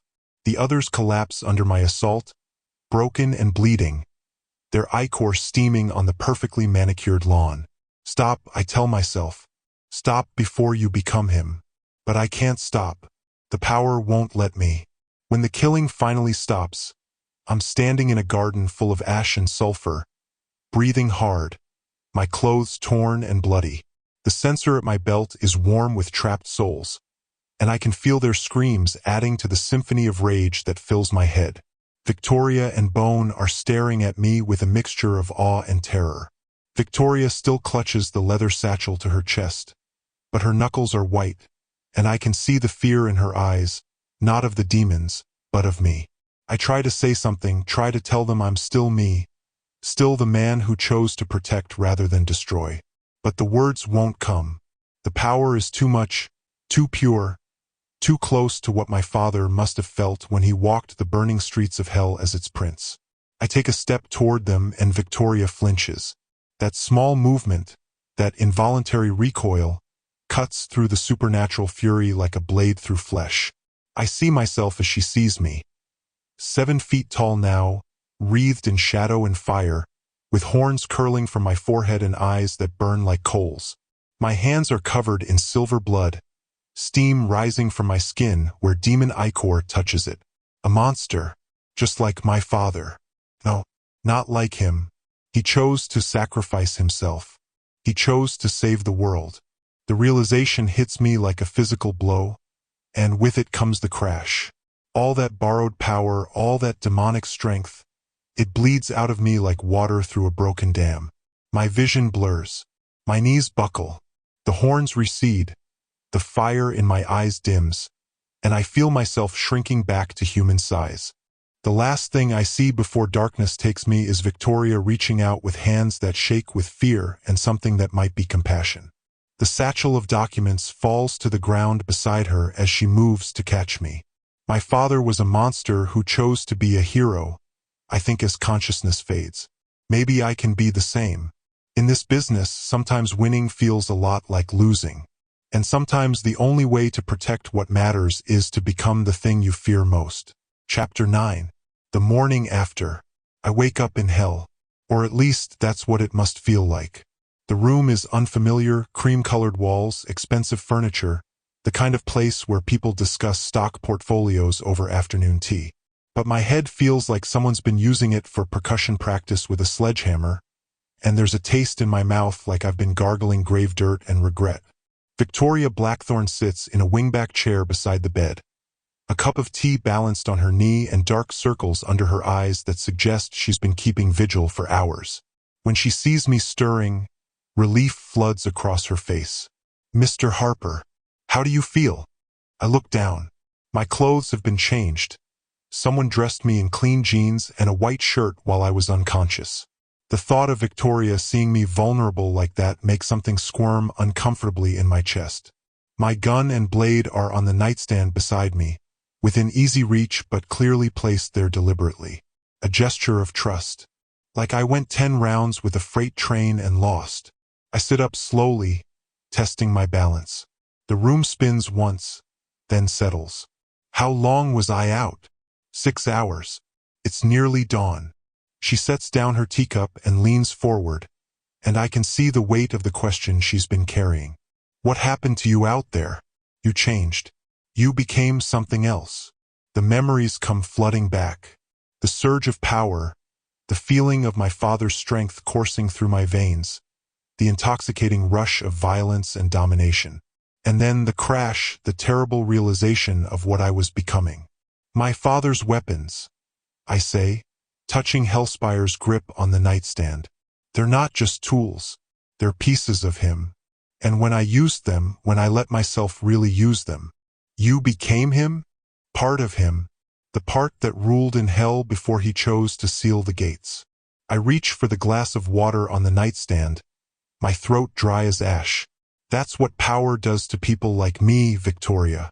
Changes them, corrupts them, makes them into the very thing they're fighting against. She studies my face in the pale morning light filtering through the curtains. Looking for signs of the monster she saw in the garden, maybe. Looking for reasons to trust or fear the man who saved her life by becoming something that shouldn't exist. But you came back, she says finally. The power faded. You're still you. This time. But what about next time? What happens when I need that strength again? When there's no choice but to let the demon out? The words taste like ash. My mother used to tell me that every choice we make either moves us toward the light or toward the darkness. Last night, I took a big step in the wrong direction. To save our lives. Maybe. Or maybe I just wanted to feel what it was like to be him. I meet her eyes. That's the terrifying part, Victoria. I didn't hate it. The power, the violence, it felt right. Like coming home after years of exile. The silence that follows is heavy with understanding. She doesn't offer platitudes or false comfort. Instead, she stands and walks to the window, looking out at London waking up. Early commuters hurrying to catch the first trains. Shopkeepers rolling up their security gates. The city shaking off another night of supernatural secrets. My grandfather wrote about this, she says quietly. About the cost of fighting monsters. He said the real battle wasn't against the things in the dark. It was against becoming like them. Against letting the fight change you into something you wouldn't recognize.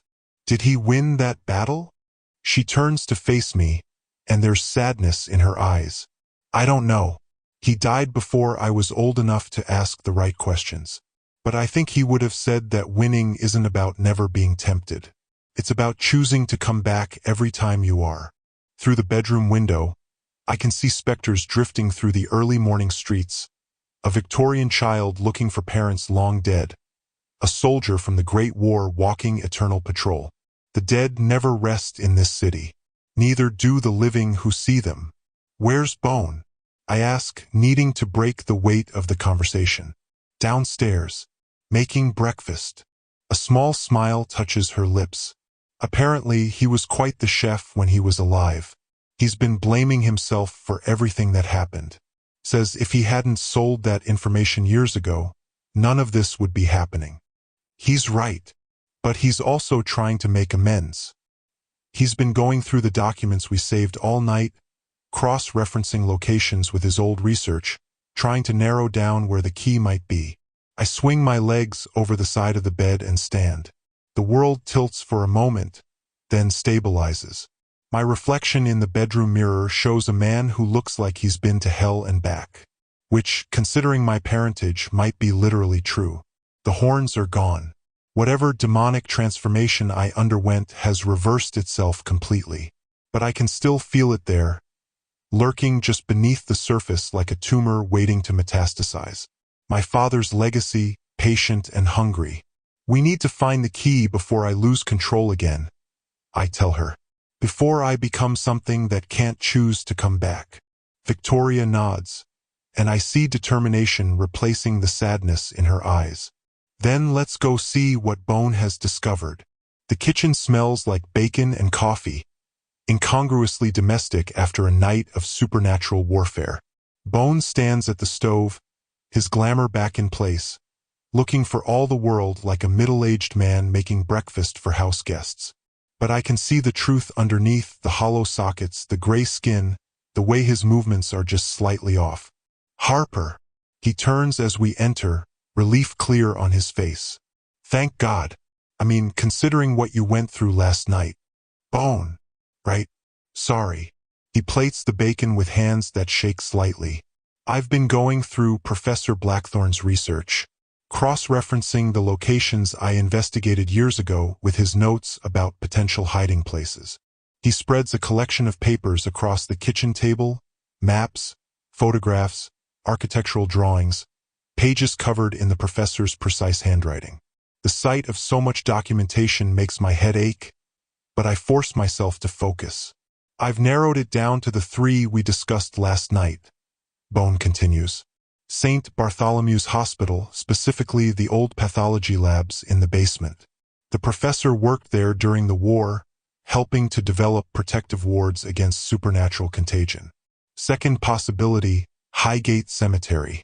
He had connections there, used to conduct seances for the War Office's more esoteric intelligence gathering. And the third, Bone's finger hovers over the final location. The London Stone. I know the London Stone.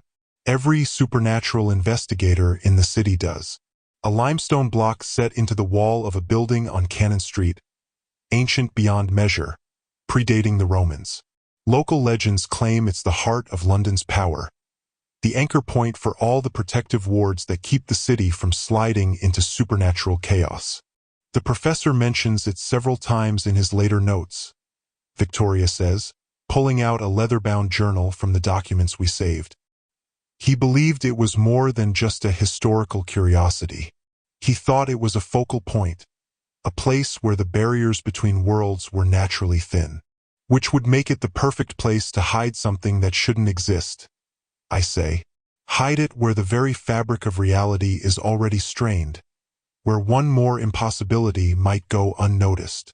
There's something else, Bone says quietly. I've been monitoring supernatural communications all night.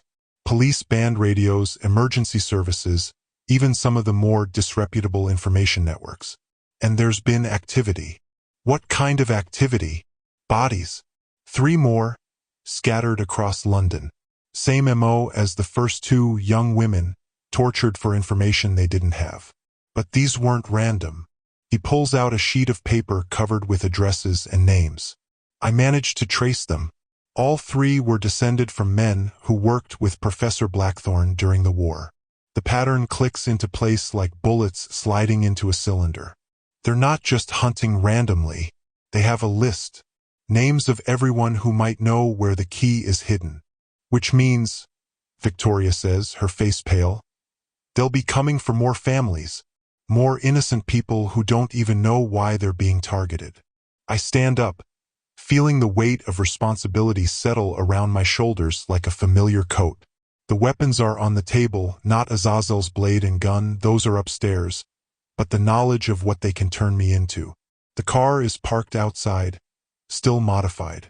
The team is here, but something's different now. We can't split up, I tell them. Last night proved that. They followed me to your house, Victoria. They're tracking us, watching our movements. If we separate, we're vulnerable. They can pick us off one by one, torture us for what we know. But 3 locations, Bone protests. If we search together, it could take days. And those families. We'll be safer if we find the key quickly and correctly, I interrupt. We're not just racing to find it first anymore. We're trying to stay alive long enough to finish the search. That means we stick together. Victoria looks at the 3 locations circled on the map. Then we need to prioritize. Which one do we search first? I study the papers, the photographs, the fragments of her grandfather's coded notes. St. Bartholomew's Hospital, a place of healing turned into a fortress during the war. Highgate Cemetery, London's Garden of the Dead, where the barriers between worlds grow thin. The London Stone, the city's ancient heart, thrumming with power older than recorded history. We start with the hospital, I decide. It's the most accessible, the easiest to search thoroughly. If the key isn't there, we eliminate one possibility and move on. Cemetery second, it'll be quieter during the day, less chance of civilians getting caught in the crossfire if things go wrong. And the stone last? Victoria asks. The stone last, I confirm. Because if I'm reading your grandfather's notes correctly, that's where it really is. But we can't walk into the most dangerous location without being certain. We search methodically, carefully, and we do it together. Bone gathers up the papers and maps, stuffing them into the leather satchel Victoria saved from the attack. Right then, when do we start? I look out the kitchen window at London's morning sky, gray as old pewter and heavy with the promise of rain. Somewhere out there, things with claws and bad breath are hunting innocent people. Somewhere else, An artifact that could restart the war between heaven and hell lies waiting to be found. And somewhere in between, three unlikely allies have to decide what kind of monsters they're willing to become to save the world. Victoria looks determined but frightened. Bone looks like he's trying to hold himself together through sheer force of will. And I feel the weight of Azazel's weapons upstairs, calling to me, promising power I'm not sure I can control. But we're a team now. Not just three individuals fighting separate battles, but a unit. Flawed, damaged, carrying our own demons, literal and figurative, but united in purpose. One more thing, I say. When we're out there, if I start to change again, if the transformation takes over, we bring you back, Victoria says firmly. However, we have to. And if you can't, she meets my eyes without flinching. Then we do what your father would have wanted. We finish the mission anyway. There's steel in her voice, and I understand why her grandfather trusted his life's work to her. She's not just a scholar or an heiress. She's a guardian, willing to make the hard choices when the moment comes. Right then, Bone says, with forced cheerfulness that doesn't quite hide his fear. Hospital, cemetery, ancient mystical stone. Just another day in London's supernatural underground. At least the weather's nice. It's starting to rain. You were saying? I observe. I was saying that rain adds atmosphere. Very noir. Very dramatic. Perfect for hunting apocalyptic artifacts. Despite everything, the deaths, the fear, the weight of what we're about to do, I almost smile. Bone's nervous humor is annoying, but it's also human. A reminder that even the dead can choose to face the darkness with something other than despair. Outside, London waits with its secrets and shadows, its specters and sins. Somewhere in those ancient streets, the key of sorrows lies hidden, protected by an old man's cleverness and decades of misdirection. And somewhere closer, demons are closing in, following the trail of bodies and broken families, getting closer to the truth with every life they take. Time to make sure they never find it. Gear up, I tell the team. We've got a long day ahead of us, and I'd rather not spend it bleeding. Words to live by, Bone mutters. Or in my case, words to continue being undead by. Victoria excuses herself to change into more practical clothes. Bone checks his equipment, making sure he has everything he needs for breaking into secure locations and dealing with whatever supernatural nasties we might encounter. And I head upstairs to retrieve my father's weapons, feeling their pull like gravity, like destiny, like the whisper of a future I'm terrified to embrace. Just tools, I tell myself as I strap on the shoulder holster, feeling Hellspire's familiar weight. Just weapons. They don't control me. I control them. But as I slide Oblivion's edge into its sheath, feeling it hum with barely contained violence, I can't shake the memory of how good it felt to let go, how right it felt to become the monster. And I wonder, not for the first time, if my father felt the same way before he chose to seal himself in hell. If the temptation was as strong for him as it is for me. If he, too, stood on the edge of the abyss and had to choose which way to fall. The difference is he made the right choice. Time to see if I can do the same. Chapter 10. The Key of Sorrows. The Capri's engine coughs like a 3-pack-a-day smoker as we navigate London's morning traffic. Bone hasn't stopped talking since we left Victoria's house, and I'm starting to understand why solitary ghouls have such a long life expectancy. So, there I was, he's saying from the passenger seat, gesticulating wildly, face to face with this incubus in a Soho nightclub, and he says to me, "Do you know who I am?" And I said, "Yeah, you're the wanker who's about to get his arse handed to him by a dead man." Classic, right? Right, Harper. I focus on driving and try not to picture myself strangling him with his own glamour. Harper? Did you hear my hilarious anecdote about supernatural pest control? I heard it, Bone. I also heard it yesterday. And the day before that. Different demon, same punchline. Victoria sits in the back seat, studying her grandfather's notes with the kind of focus that suggests she's trying not to be trapped in a car with a half-demon detective and his undead comedy partner. I'm just trying to lighten the mood, Bone protests. Comic relief? Every good adventure story needs. This isn't an adventure story, Bone. It's my life. And in my life, comic relief usually ends up as collateral damage. Speaking from experience, are we? I catch his eye in the rearview mirror.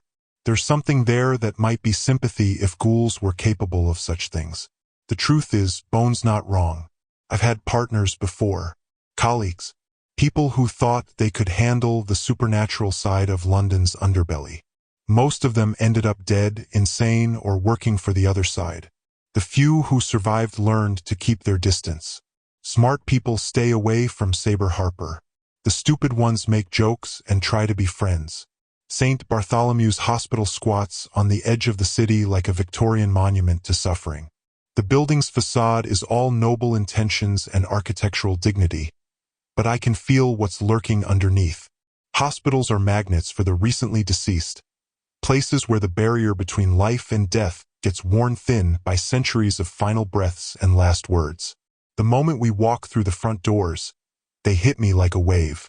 Spirits. Dozens of them. Maybe hundreds. A nurse from the 1940s still doing her rounds, checking on patients who died decades ago. A surgeon from the Victorian era, endlessly washing hands that will never be clean.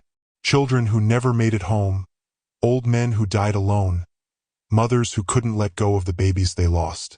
They crowd around me like beggars at a feast, drawn by whatever it is that lets me see them. Each one wants something: recognition, closure, revenge, peace. Their whispers fill my head like static on a broken radio. Overlapping voices telling stories I don't want to hear. Harper.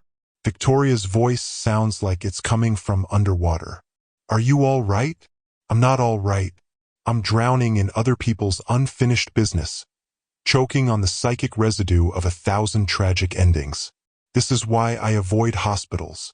Too much death, too much desperation, too much need. The basement. I manage through gritted teeth. We need to get to the basement. Away from them. Bone takes my arm with surprising gentleness. Come on, old son. Let's find those pathology labs and get you out of this crowd. The basement is quieter but not empty. Down here, the spirits are older, more settled in their routines. A pathologist from the 1920s still conducting autopsies on empty tables. A morgue attendant from World War II, cataloging bodies that exist only in his memory. But they're focused on their work, not interested in the living who pass through their domain. We search for 2 hours. Every room, every closet, every forgotten corner where a wartime professor might have hidden an artifact that could end the world. Nothing. No secret compartments, no hidden wards, no mystical energy signatures that make my father's weapons hum with recognition. Well, Bone says, that was a complete waste of time. On to the cemetery. I lead the way back to the car without answering. My head still throbs with the residue of too many ghosts in one place. Highgate Cemetery is London's most famous collection of the fashionably dead. Victorian monuments and elaborate tombs, weeping angels and crumbling mausoleums, all arranged with the kind of theatrical dignity that the 19th century did better than anyone before or since. It's also crawling with ghosts. They rise from their graves like morning mist, drawn by our presence among their ranks. Unlike the hospital spirits, these ones have had time to accept their condition. They're calmer, more coherent, but no less numerous. Poets and politicians, merchants and madmen, all taking their eternal rest in London's most exclusive necropolis. Bloody hell, Bone mutters, his glamour flickering as we walk between the headstones. It's like a supernatural railway station in here. Language, Victoria admonishes automatically, then catches herself. Sorry. Habit from teaching undergraduate seminars. The search takes longer here. Too many hiding places. Too many monuments that could conceal something the size of a mystical artifact. Every tomb we check reveals nothing but decay and disappointed expectations. Every crypt holds only bones and broken dreams. By the time we reach the newer section of the cemetery, the sun is past its zenith and my patience is wearing thinner than my last paycheck. This is hopeless, I say. If it's here, we could search for weeks and never find it. Maybe that's the point, Victoria suggests. My grandfather was thorough. If he hid it here, he'd have made sure it stayed hidden. Or maybe, Bones says with the kind of enthusiasm that makes me want to commit violence. We're looking in the wrong place entirely. 2 down, 1 to go. The London Stone. Here we come. I study his face in the afternoon light. For a dead man, he's remarkably optimistic. It's starting to get on my nerves. The London Stone sits behind protective glass in the wall of a nondescript building on Cannon Street, looking about as mystical as a paperweight. Tourists walk past it every day without a second glance, never suspecting they're looking at one of the oldest power sources in the city. But I can feel it the moment we step out of the Capri. A thrumming in the air, like the heartbeat of something vast and ancient. The stone itself is maybe 2 feet high, weathered limestone that's seen centuries of London's growth and change. But underneath the mundane exterior is something else. Something that makes my father's weapons sing with recognition. This is it, I tell them. Whatever's here, it's big, old, powerful enough to make even Azazel's blade nervous. We circle the building, looking for a way inside.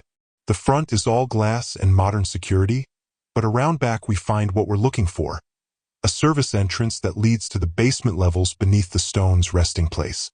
The lock picks easily. Too easily. Like someone wanted us to find our way inside. The basement is older than the building above it, carved from London clay and lined with stones that predate the Romans. Down here, the thrumming is stronger, almost oppressive. Each step takes us deeper into something that feels more like a temple than a storage area. Harper, Victoria whispers, look at the walls. The stones are covered in symbols. Not carved, but burned into the rock itself by some force that left marks like brands on flesh. Ancient script, multiple languages, layer upon layer of protective wards and binding spells laid down over centuries of use. And there, at the center of it all, is an altar. The stone platform is stained dark with substances I don't want to identify. But it's what sits on top of the altar that makes my breath catch. A small wooden box, maybe 6 inches square, covered in symbols that hurt to look at directly. The Key of Sorrows, Victoria breathes.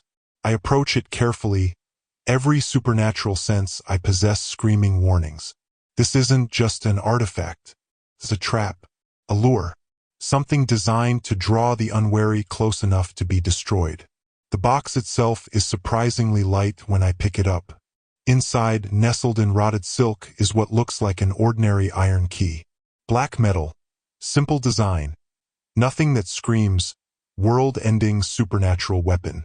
But the moment my fingers touch it, I understand. This isn't a key for opening locks. It's a key for opening doors. Specifically, the door that my father sealed when he trapped himself in hell to stop Abaddon's invasion. The door that leads to the deepest pits of the abyss, where things too terrible for even demons to name wait in eternal hunger. We need to destroy this, I say. Now. Before. The lights go out. In the darkness, I hear them coming. Not through the door we used, but through the stone itself, materializing from shadow like nightmares given form. More of them than before. Bigger. Angrier. Sabre Harper. A voice like grinding bones echoes through the chamber.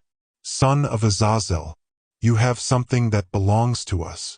I draw Hellspire, feeling the familiar weight settle into my hand. Actually, I'm pretty sure it belongs to no one. That's why it was hidden down here with enough protective wards to stop a small army. Protective wards, the voice laughs, that no longer function. Did you think we would come unprepared? We have been planning this for decades, half-breed. Waiting for someone foolish enough to breach the barriers and claim the key. The truth hits me like a physical blow. We didn't find the key despite the demons hunting us. We found it because they wanted us to. Every step we took, every choice we made, we were being herded like sheep to slaughter. It's a trap, I tell Victoria and Bone. The whole thing. They needed someone who could breach the wards, someone connected to the original binding. Someone like Like the son of the demon who created those bindings in the first place. The voice finishes. Yes, Sabre Harper. You have served your purpose admirably. The attack comes from all sides at once. Claws and teeth, shadow and flame. A coordinated assault designed to overwhelm through sheer numbers. I empty Hellspire into the nearest cluster of demons, each blessed bullet finding its mark and sending souls screaming into my sensor. But there are too many of them. Bone fights with the desperate strength of the already dead, tearing at demons with bare hands that leave claw marks in supernatural flesh. Victoria huddles behind the altar, clutching a crucifix that glows with faint protective light. And I let the monster out. The transformation is easier this time. Welcomed, even. My father's power flows through me like molten metal, reshaping bone and muscle, stretching my frame until I tower over even the largest demon. The horns push through my forehead, and when I smile, I can feel the fangs that have replaced my human teeth. The demons sense the change. The smart ones back away. The stupid ones die. I carve through them with oblivion's edge, each swing of the dark metal sending sprays of silver blood across the ancient stones. The sensor at my belt grows hot with trapped souls, and with each kill, I feel myself becoming more of what my father was. More monster than man. The battle turns quickly after that. The remaining demons retreat into shadow, leaving behind only smoke and the stench of defeat. But their retreat isn't a rout. It's tactical, because when the smoke clears, Bone is gone. No, Victoria gasps, staring at the empty space where our undead companion had been fighting moments before. They took him. I'm still 7 feet tall, still wreathed in shadow and supernatural fury, when my phone rings. The sound cuts through my demonic rage like a blade through flesh, and with it comes the crash back to humanity. The voice on the other end is the same one that spoke in the darkness, grinding bones and broken glass, speaking words that freeze my blood. Midnight, son of Azazel, the Tower of London. Bring the key, come alone, and your friend disappears quickly. Refuse, and we will torture him for centuries. You have 6 hours to decide what his unlife is worth to you. The line goes dead. I stare at the key of sorrows in my hand, feeling its weight like a physical presence. In 6 hours, I have to choose between saving Bone and keeping this thing out of the hands of entities that want to restart the war between heaven and hell. 6 hours to decide if one ghoul's unlife is worth risking the destruction of everything I've spent 15 years protecting. That's when I remember Bile. I haven't spoken to him in 3 years, not since I helped him escape from a demon sacrifice in a Camden warehouse. A reformed demon, if such things exist, trying to make amends for centuries of serving the wrong side. He owes me a favor, a big one, and if memory serves, he's very good with long-range supernatural weaponry. I pull out my phone and dial a number I hoped I'd never need again. Bile speaking. The voice on the other end is deep as a coal mine, rough as broken glass, with the kind of accent that comes from spending too much time in the depths of hell. It's Harper. I'm calling in that favor. There's a pause. When he speaks again, there's something that might be relief in his voice. Sabre Harper, I wondered when you'd come collecting. What do you need? A friend. Someone who's good with Seraph's Fong and doesn't mind fighting impossible odds. How impossible are we talking? I look around the chamber, at the demon blood still staining the ancient stones, at the key that could end the world if it falls into the wrong hands. The kind that usually end with everyone dead and London burning. I tell him. Bile laughs. A sound like distant thunder. My favorite kind. Where and when? The Tower of London. Midnight. And Bile. Yeah. Bring Seraph's Fong. We're going to war.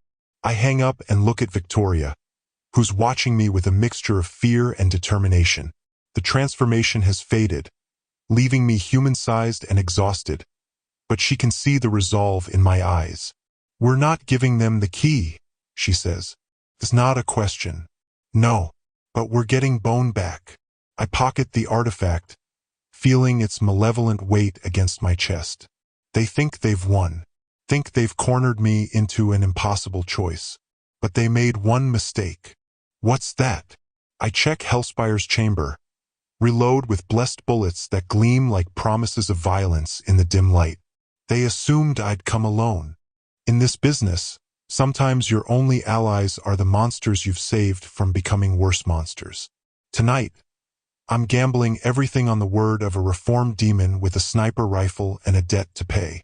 Time to find out if redemption is stronger than damnation. Chapter 11. The Shadow Market. The entrance to the Shadow Market isn't on any tourist map, which is exactly how the vendors like it. I'm alone this time. No Bone with his nervous chatter.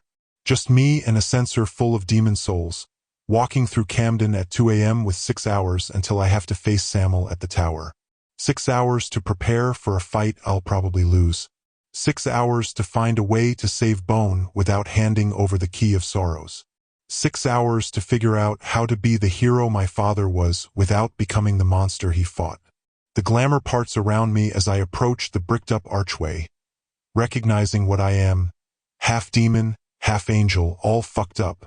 The sensor at my belt hums with trapped souls, 18 of them now, screaming their fury into blessed silver that muffles but doesn't silence. I earned every single one tonight, carved them out of demons who thought they could hunt me through London streets. They were wrong. Being hunted tends to bring out the worst in me, or maybe the best. Hard to tell the difference anymore. The passage down is familiar now, worn smooth by centuries of supernatural traffic. Roman ruins giving way to Saxon to something older. The symbols on the walls pulse with faint light as I pass, responding to the power radiating from the sensor. 18 souls. More than I've ever collected at once. More than any sane person would carry without immediately cashing them in. But I'm not feeling particularly sane tonight. The night market spreads out before me like always, chaos and commerce, desperation and deals. But it feels different at this hour. Darker, more honest. The daytime pretense of civilization stripped away to reveal what it really is. A feeding ground for predators who've learned to use currency instead of claws. I fit right in. Old Miriam looks up as I approach her stall, her milky eyes somehow finding mine across the crowded market. Sabre Harper. Her voice carries a note I haven't heard before. Concern? Fear? You look like death walking. Feel like it too. I set the sensor on her counter with more force than necessary. The souls inside scream louder, sensing potential freedom or eternal imprisonment. 18 demons. Fresh kills. All of them from tonight. What's that worth? She doesn't open the sensor immediately, just studies me with those blind eyes that see too much. What happened to you, boy? They took Bone, the ghoul who was with me last time. Kidnapped him to get to me. My hands are shaking. I forced them still. So I went hunting. Killed everything with red eyes and bad breath I could find between here and the tower. Turns out there were a lot of them. 18 in one night. She whistles low. That's not hunting, Harper. That's a massacre. Call it what you want. I call it getting their attention. I tap the sensor. What's it worth? She finally opens it, and the scream that emerges makes several nearby vendors look away nervously. 18 demon souls, all of them violent, all of them angry, all of them radiating the kind of power that makes the air shimmer. Christ. She closes it quickly. These aren't just demons, boy. These are soldiers. Organized fighters. You killed an entire strike force. They were between me and where I needed to be. And where was that? Everywhere. Nowhere. Looking for leverage. Looking for answers. Looking for anything that might help me save my friend without dooming the world. I light a cigarette with hands that have finally stopped shaking. You going to make an offer or just stand there judging my life choices? Old Miriam is quiet for a long moment. When she speaks again, her voice is softer. The Maker doesn't take cash, Harper. He takes souls. You know this. So why bring them to me first? Because I need to know what they're worth. Need to know if 18 demon souls buys me enough leverage to ask for something impossible. What kind of impossible?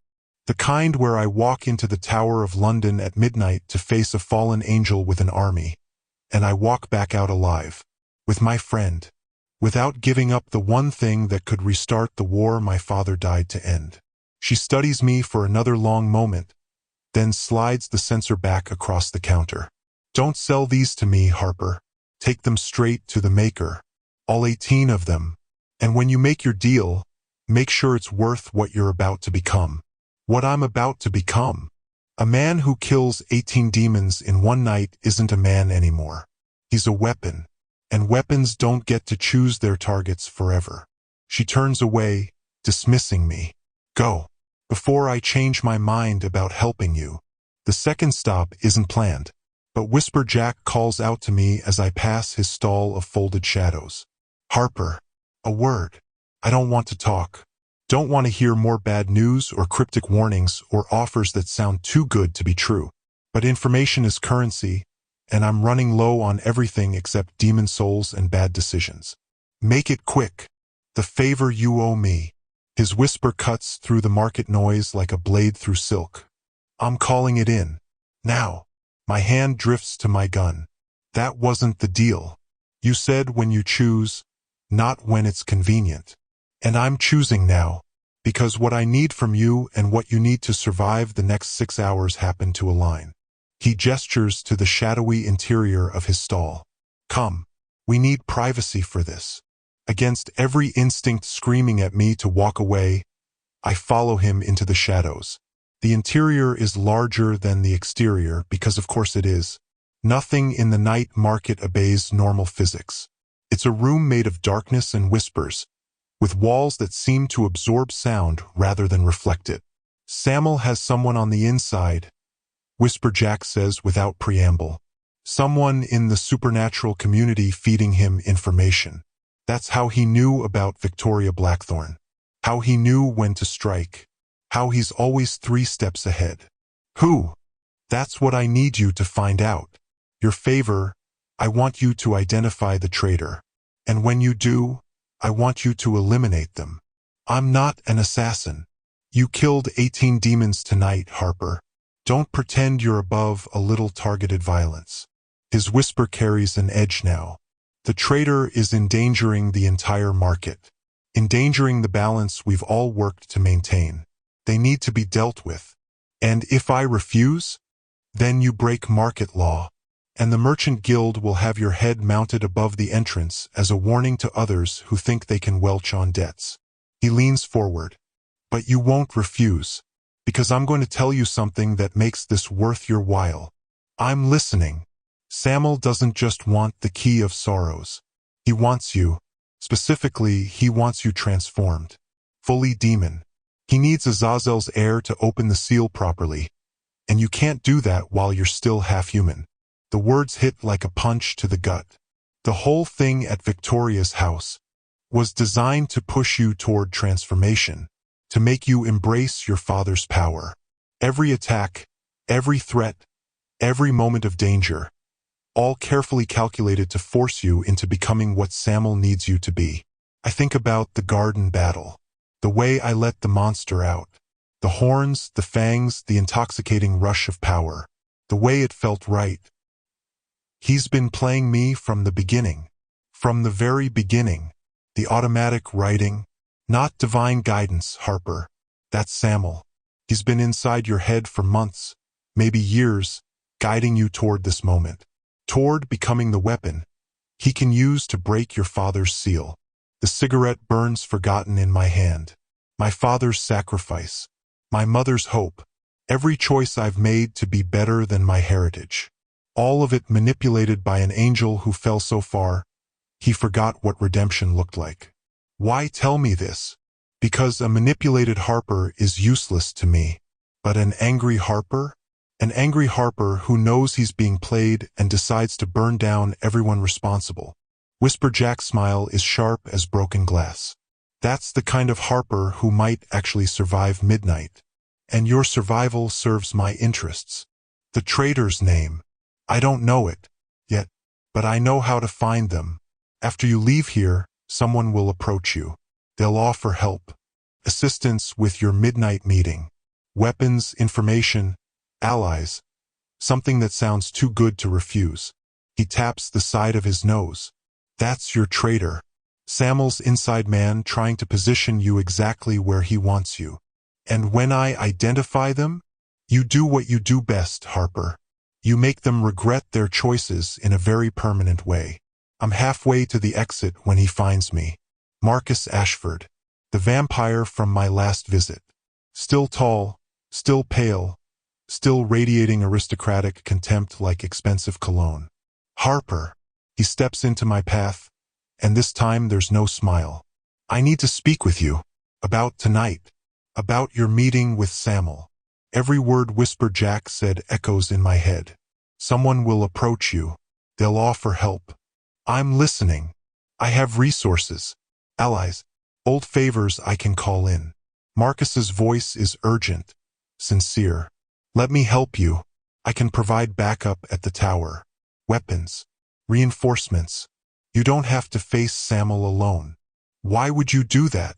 Because I meant what I said before. I've spent 3 centuries building my position in this city. Samuel threatens all of that. If he gets what he wants, if he opens that seal, everything burns. He steps closer. Let me help you stop him. The offer sounds genuine, reasonable, exactly what I need, which means it's exactly what Whisper Jack warned me about. Where were you 6 hours ago, Marcus? When demons were attacking Victoria's house. When Bone was being taken. When I needed allies. I didn't know. You know everything that happens in London. You said so yourself. My hand finds the gun at my shoulder. So, either you're incompetent, which I don't believe, or you're exactly what Whisper Jack said you were. His expression doesn't change, but something flickers in those cat's eyes. Recognition. Calculation. The moment a predator realizes the prey has teeth. Whisper Jack talks too much. And you work for Samuel. Worked. Past tense. Marcus spreads his hands, showing empty palms. He promised me power, position, a seat at the table when he remade the world. I believed him. I was wrong. Wrong enough to get Bone kidnapped. Wrong enough to get innocent people killed. The gun clears its holster. Around us, the market goes quiet. Wrong enough that the merchant guild wants you dead. Harper, wait. You picked the wrong side, Marcus. And in this business, there are no participation trophies. Just winners and corpses. The shot echoes through the market like thunder in a cathedral. Marcus's head snaps back, the blessed round punching through his skull and ending 3 centuries of bad decisions in a single instant.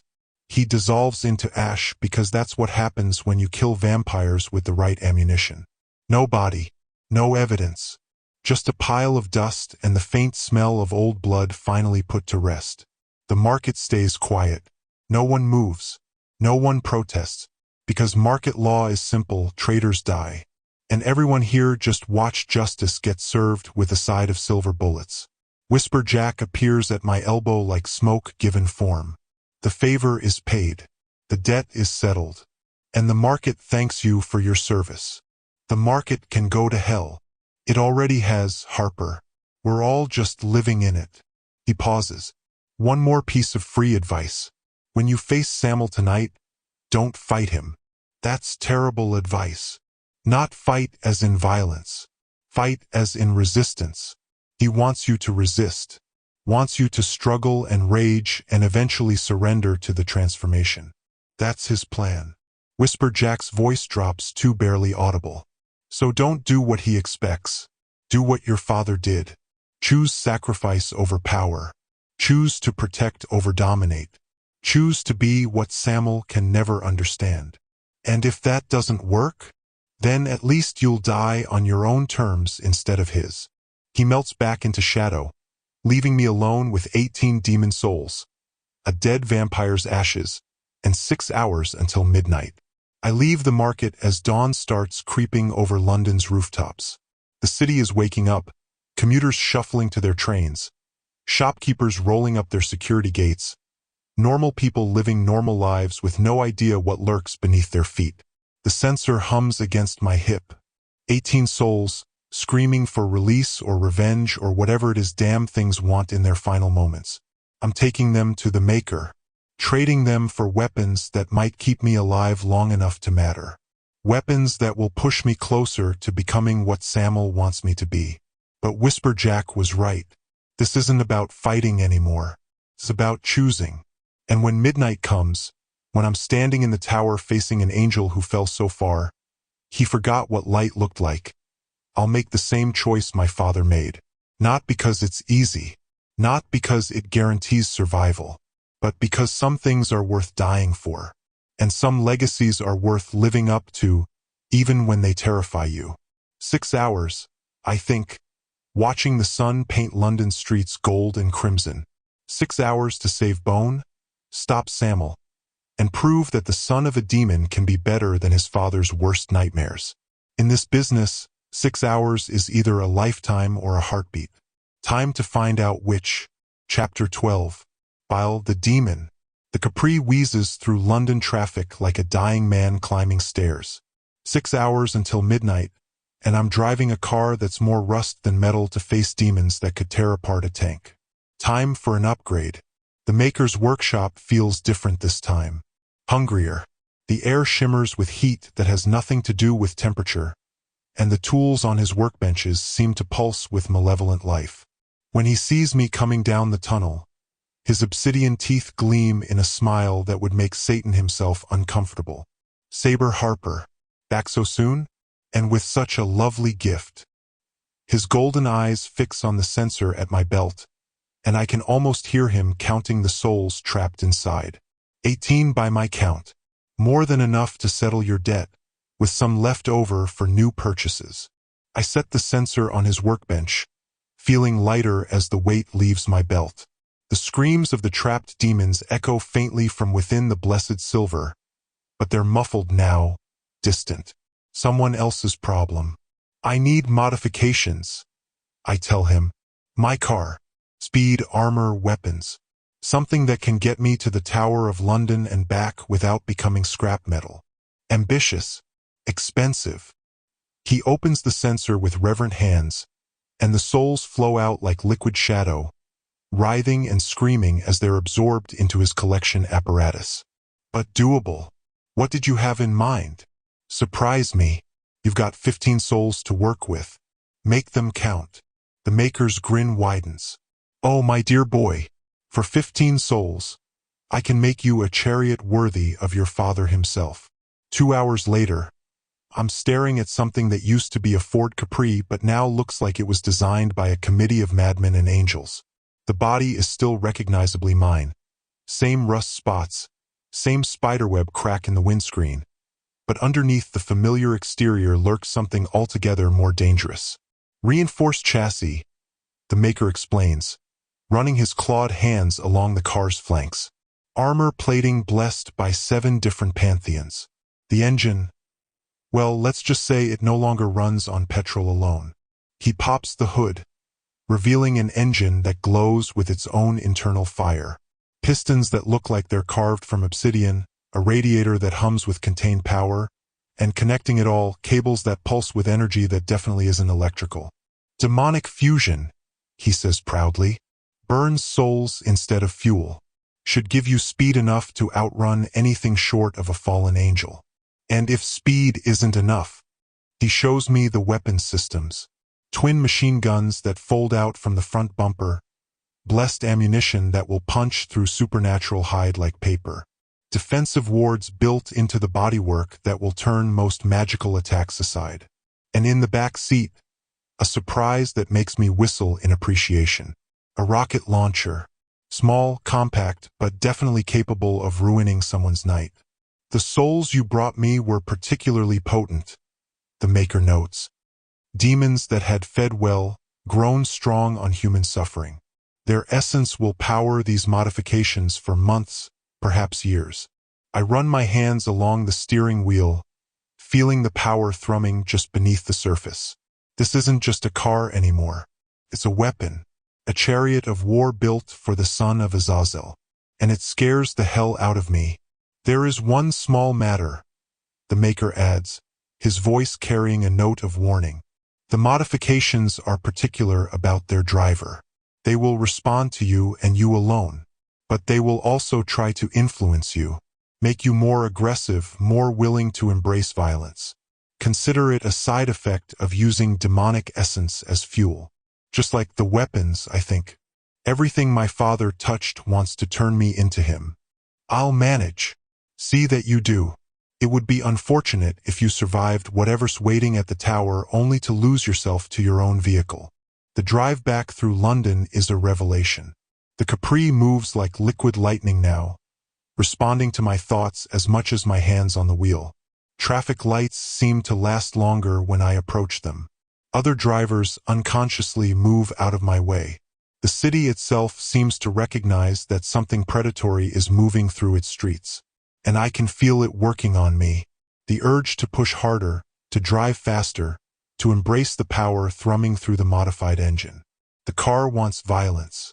It wants blood. So do I. A voice whispers in the back of my mind. So did your father.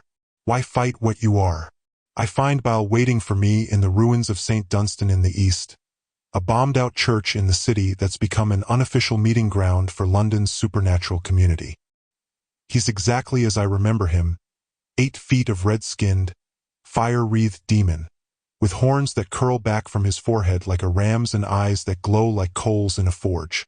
The seraph's fong is strapped across his back, a rifle that looks like it was carved from a single piece of black crystal and etched with symbols that hurt to look at directly. Angelic script, if I'm reading it right, the kind of weapon that can punch through the barriers between worlds. Harper. He rumbles in that voice like distant thunder. You look like hell, which, considering your parentage, is probably appropriate.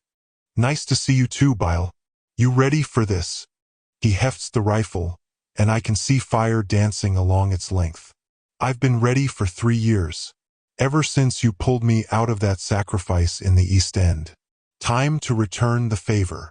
Getting Bile into the Capri is like trying to fit a battleship into a bathtub. Even with his ability to compress his form slightly, he's still massive enough that the car tilts to one side when he settles into the passenger seat. The modified suspension groans under his weight, and I can hear the demonic engine working harder to compensate. Cozy, he observes, his horns scraping against the roof. Very intimate. Is this what human friendship feels like? Don't set the upholstery on fire. No promises. Victoria is waiting for us at the gates to the Tower of London, looking small and fragile against the ancient stone walls. She's changed clothes, dark jeans, black jacket, sensible shoes for running. The kind of outfit you wear when you're expecting trouble. The key? Ask. She pats her jacket pocket. Safe. I'll hold on to it. And if something happens to you, then you make sure nothing does. Her smile is sad but determined. Some secrets are worth dying for, Mr. Harper. My grandfather understood that. So do I. I want to tell her she's wrong, that no artifact is worth a human life, that there's always another way. But the truth is, she's right. Some things are too dangerous to exist, too terrible to risk falling into the wrong hands. The key of sorrows, the tool that could open the door my father sealed, the door that leads to the deepest pits of the abyss where things too terrible for even demons to name wait in eternal hunger, is one of them. Bile, you know the plan? The demon nods, already climbing out of the car with his rifle. Tower Bridge. High ground, clear sight lines. When the shooting starts, anything that isn't you or the ghoul becomes a target. If the action gets too heavy, I join you on the ground. How far can that thing reach? I ask, nodding toward the seraph's fong. Bile's grin shows teeth like broken glass. Far enough. In the right hands, this beauty can put a hole through anything from 2 miles away. Except my bad decisions, those are bulletproof. I watch him lope away into the London night, moving with surprising grace for something his size. Within minutes, he's vanished into the shadows, becoming just another gargoyle on just another bridge. Victoria touches my arm as I start to get back in the car. Harper, be careful in there. Something feels off about this whole thing. She's right. This hasn't felt right from the beginning. The automatic writing, the perfect timing, the way we were herded toward the key like sheep to slaughter. Someone has been playing a very long game, and I'm about to find out who. I'll see you soon, she says, and there's a promise in those words that makes something tighten in my chest. The Tower of London at midnight is a different beast entirely from its daytime tourist trap persona. The ancient stones seem to absorb light rather than reflect it, and the shadows between the buildings writhe with their own malevolent life. This place has seen 1,000 years of execution and imprisonment, of torture and betrayal. That kind of concentrated suffering leaves marks on the world that never fade. I park the Capri in the courtyard and step out, carrying the empty box like an offering to dark gods.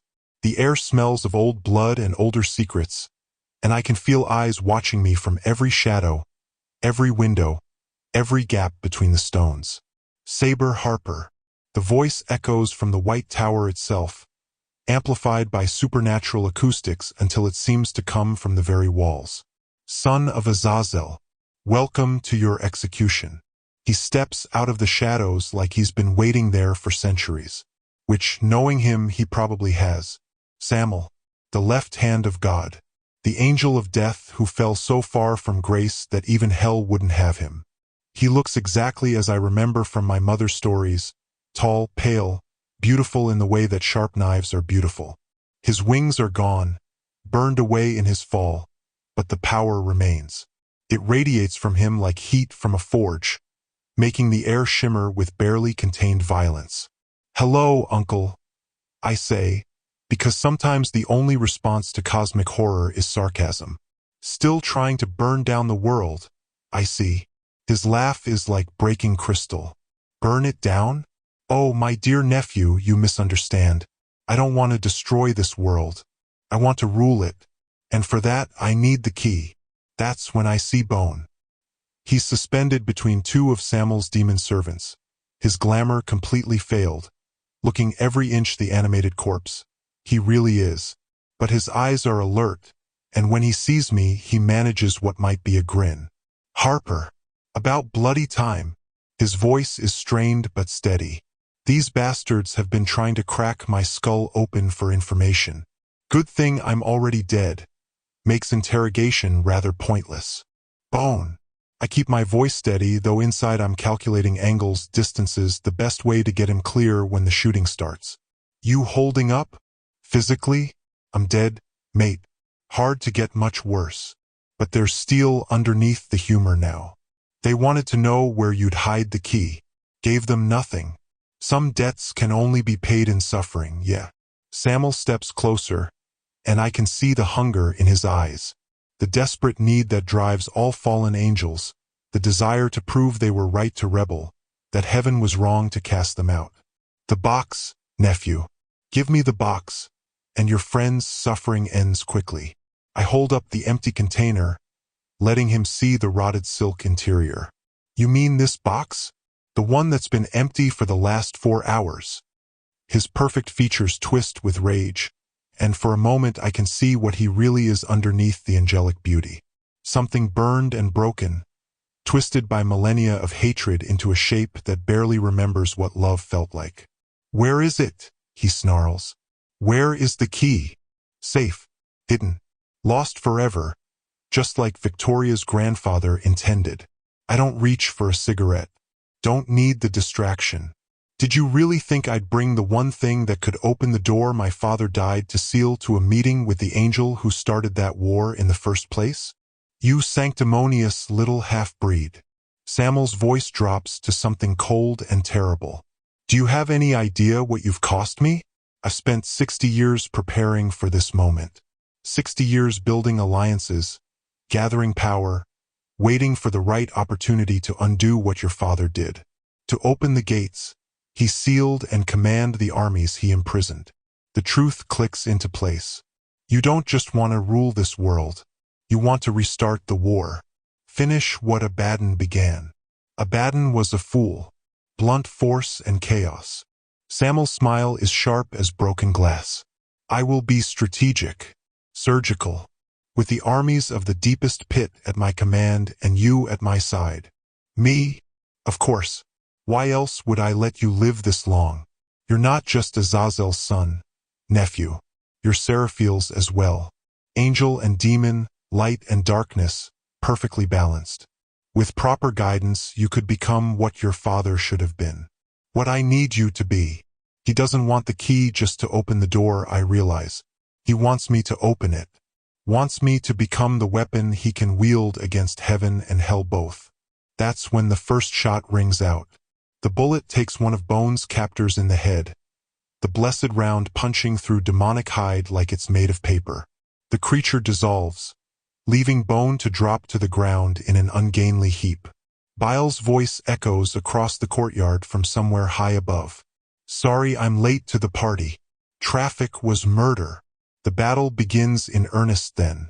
Demons pour out of every shadow, every doorway, every crack in the ancient stones. But they're not expecting the modified Capri, and they're definitely not expecting Bile's impossible accuracy with the Seraph's Fong. I dive behind the car as claws rake the air where my head used to be, drawing Azazel's weapons and feeling that familiar surge of inhuman power. Not the full transformation this time, I don't want to lose myself again, but enough to even the odds. Hellspire roars, sending blessed bullets into demonic flesh. Oblivion's edge sings as it cuts through supernatural hide. And overhead, Bile's rifle speaks again and again, each shot finding its mark with supernatural precision. Bone rolls behind a stone pillar, and I see him grab a fallen demon's weapon, a blade made of shadow and malice. He might be dead, but he's not defenseless. Harper, on your 6. I spin, blade coming up to meet the demon lunging from behind.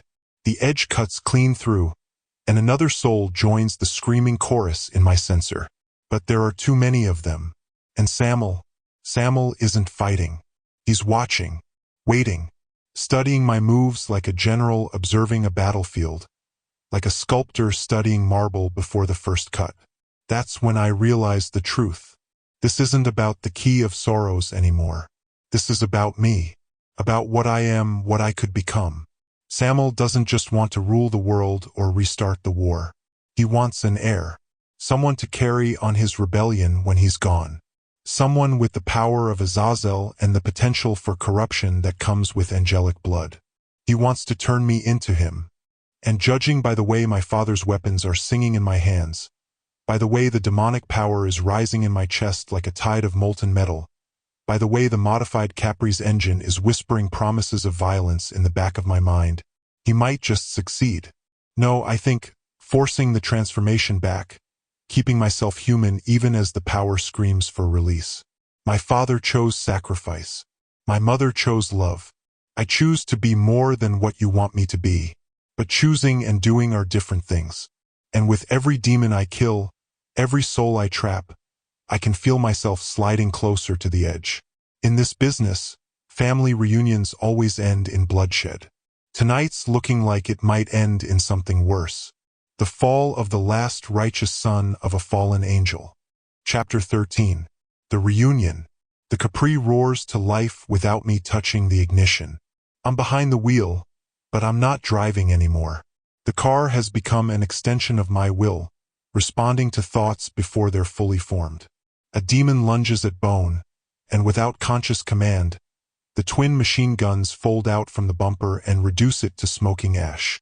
This is wrong, I think, even as the car pivots on mental command. This is too easy, too seductive. Left, and the car pivots with impossible grace. Forward, and it surges ahead, crushing 2 more demons under reinforced tires that burn with hellfire. The souls trapped in the engine scream their fury into the London night, powering every movement with concentrated malevolence. This is what 15 demon souls can buy you. A car that thinks, kills, and hungers for more, just like everything else my father touched. Samuel watches the carnage with something that might be pride. He stands untouched in the center of the courtyard while his army dissolves around him, that perfect face showing no emotion except cold calculation. Magnificent!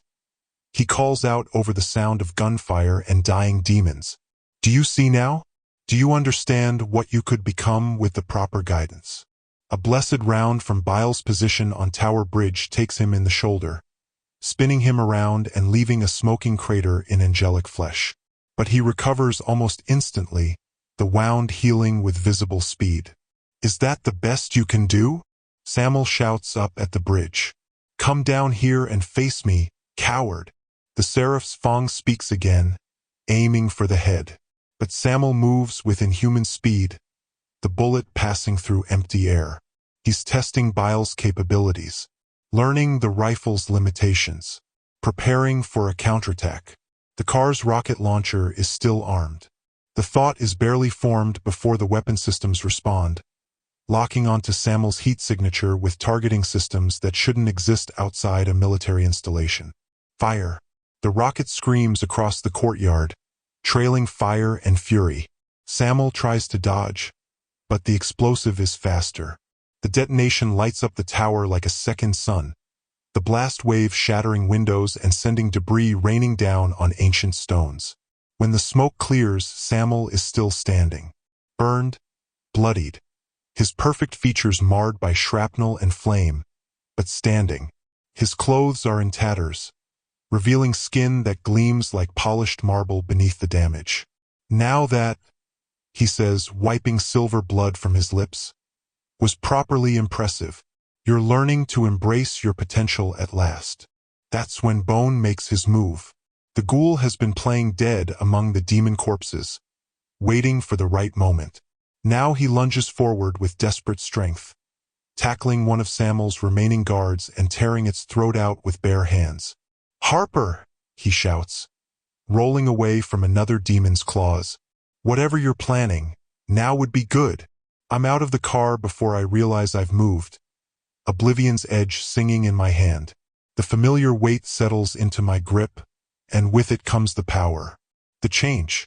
The transformation that turns me from human into something else entirely. My vision shifts, showing me heat signatures and weak points, revealing the true forms of the demons that still surround us. My muscles expand, stretching my clothes until the seams protest. The horns push through my forehead with only minor discomfort now, familiar landmarks on a face that's becoming less human with each passing moment. No, I think desperately. Not again. Not like this. But the power doesn't care what I want. It only knows what I am. "Yes," Samuel breathes, his eyes lighting up with anticipation. "Let it happen, nephew. Become what you were meant to be." The blade pulses in my grip, flooding my system with power that feels like raw fire and sounds like screaming. This is what he wants, what he's been pushing me toward from the beginning. Not just the transformation, but the surrender. The moment when I stop fighting what I am and embrace it completely. Because when that happens, I become something he can control. "Fight it, Harper." Bile's voice echoes from the bridge, the Seraph's Fong continuing to pick off demons with supernatural precision. Don't let him win. But the power is intoxicating. The certainty, the strength, the feeling of being something more than human. I can see why my father fell, why he chose to rule in hell rather than serve in heaven. This kind of power doesn't ask for permission, takes what it wants. And I want to let it, I realize with horror. Part of me wants to stop fighting and just become the monster. I raise the blade towards Samuel and he smiles.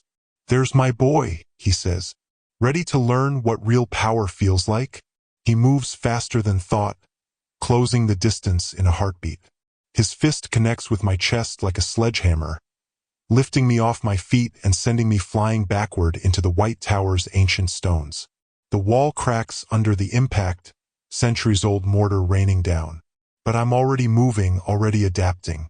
The transformation has made me faster, stronger, more resilient. I push off from the wall and come at him again, the blade leaving trails of darkness in the air. We collide in the center of the courtyard like opposing forces of nature. His fists against my blade, his angelic strength against my demonic heritage, his millennia of experience against my desperate fury. The ground cracks beneath our feet, unable to contain the power we're unleashing. "You could have been my heir," he snarls, catching the blade between his palms and holding it inches from his throat. "My successor in the grand work of remaking this world." But you choose sentiment over power, weakness over strength. I choose to be better than you, I snarl back, putting more strength behind the blade.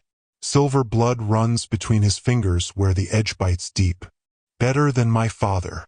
Better than the legacy you want to saddle me with. Better. He laughs, a sound like breaking glass. You're 7 feet of demonic fury with horns and fangs and a blade that hungers for souls. You're exactly what I made you to be. He's right, and that's what makes it terrible. The transformation is complete now, turning me into a mirror image of everything I've spent my life fighting against. The power flows through me like molten metal, reshaping not just my body but my thoughts, my priorities, my very sense of right and wrong. It would be so easy, the voice in my head whispers, so easy to give in, to let the demon out completely and embrace the certainty that comes with absolute power. That's when Samuel makes his mistake. He looks past me, toward where Bone is still fighting, and his smile turns predatory. Of course, if you won't be reasonable, there are other ways to motivate you. Your friend, for instance. He's already dead. It would be a simple matter to make that condition permanent. The threat to Bone cuts through the demonic haze like a blade. Not because I care about him particularly, but because it reminds me of what I'm fighting for. Not just my own soul, but the principle that some things are worth protecting. I pull strength from somewhere deeper than the transformation, somewhere that tastes like my mother's prayers and sounds like her voice, telling me bedtime stories about angels who chose to fall and demons who chose to rise. You want to see what I learned from my father? I ask, letting the blade drink deeper of his blood. Let me show you. I don't fight the transformation. I redirect it. Instead of letting the power make me bigger, stronger, more demonic, I channel it inward, into speed, into precision, into the kind of focused lethality that my father must have possessed when he chose to seal the gates of hell from the inside.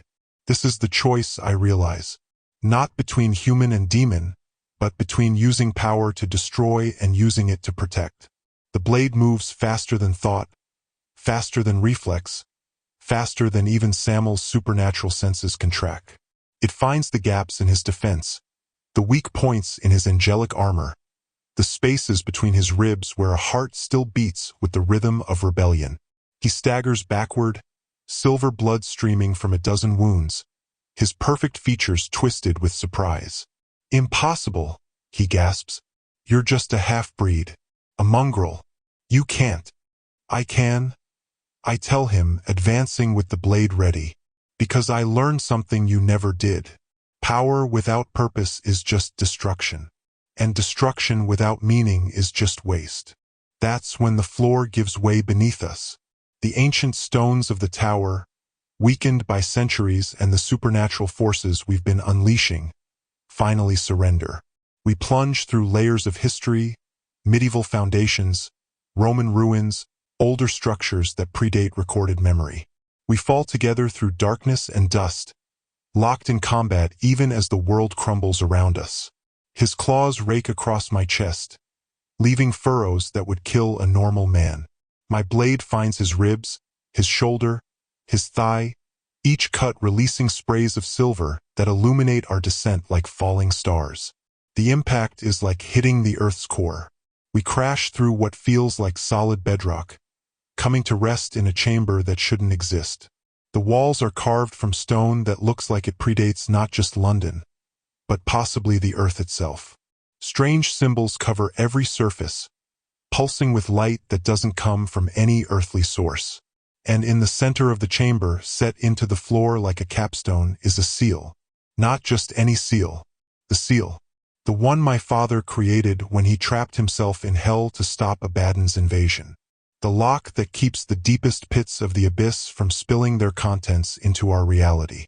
Do you see? Samuel gasps, pulling himself to his feet with visible effort.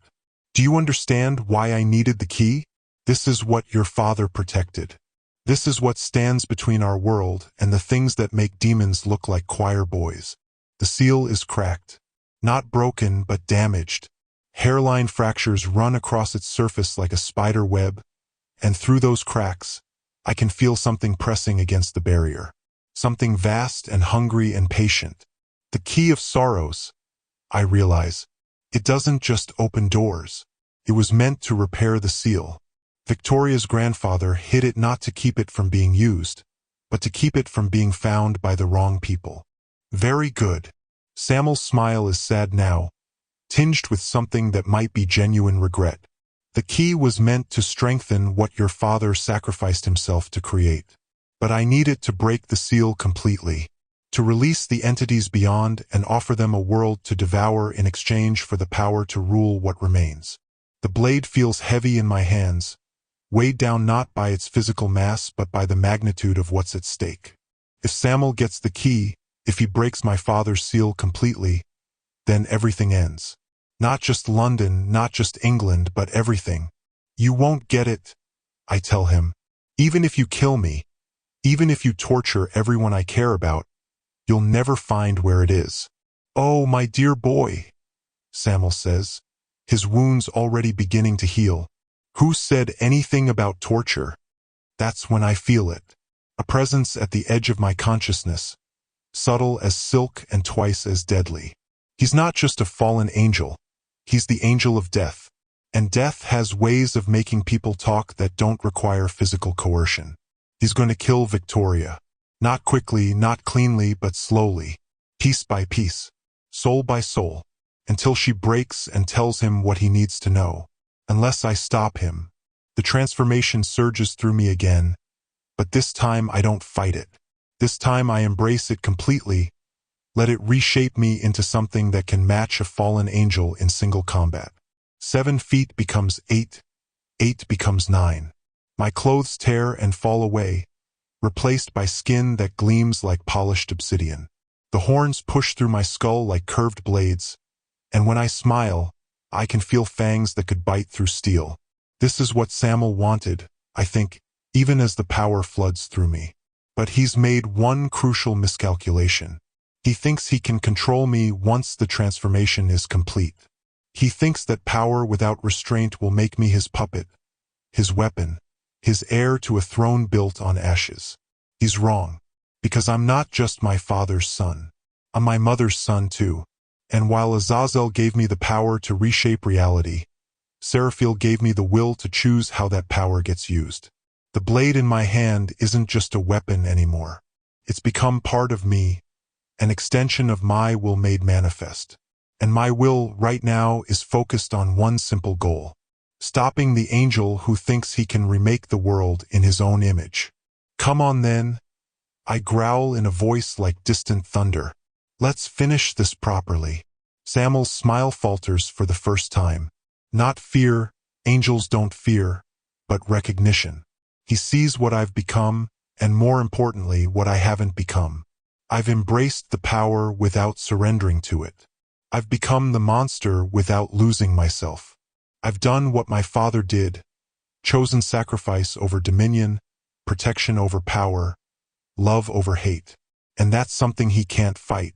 The final battle begins in earnest, 2 otherworldly beings colliding with the force of falling stars, while the very foundations of London tremble beneath their feet. Above us, through the hole we've fallen through, I can hear Bone and Bile still fighting. Below us, behind the cracked seal, things older than nightmares press against the barrier, sensing weakness, hungry for release. And between them I stand as the last line of defense, the son of a fallen demon and a fallen angel, choosing to be neither, choosing to be something better. In this business, some fights are about justice, some are about survival, and some are about proving that the light can shine even in the deepest darkness. This one is about all three. Chapter 14. The Battle of Hell. The final battle isn't one with blade work or bullets. It's one with words. You know what your problem is? I say, circling Samuel in the ancient chamber while his wounds slowly heal and mine weep silver blood onto stones older than civilization. You never learned the difference between power and strength. He lunges at me with claws extended, moving faster than lightning. But I'm faster now, the transformation complete, every enhanced sense focused on the rhythm of his attack.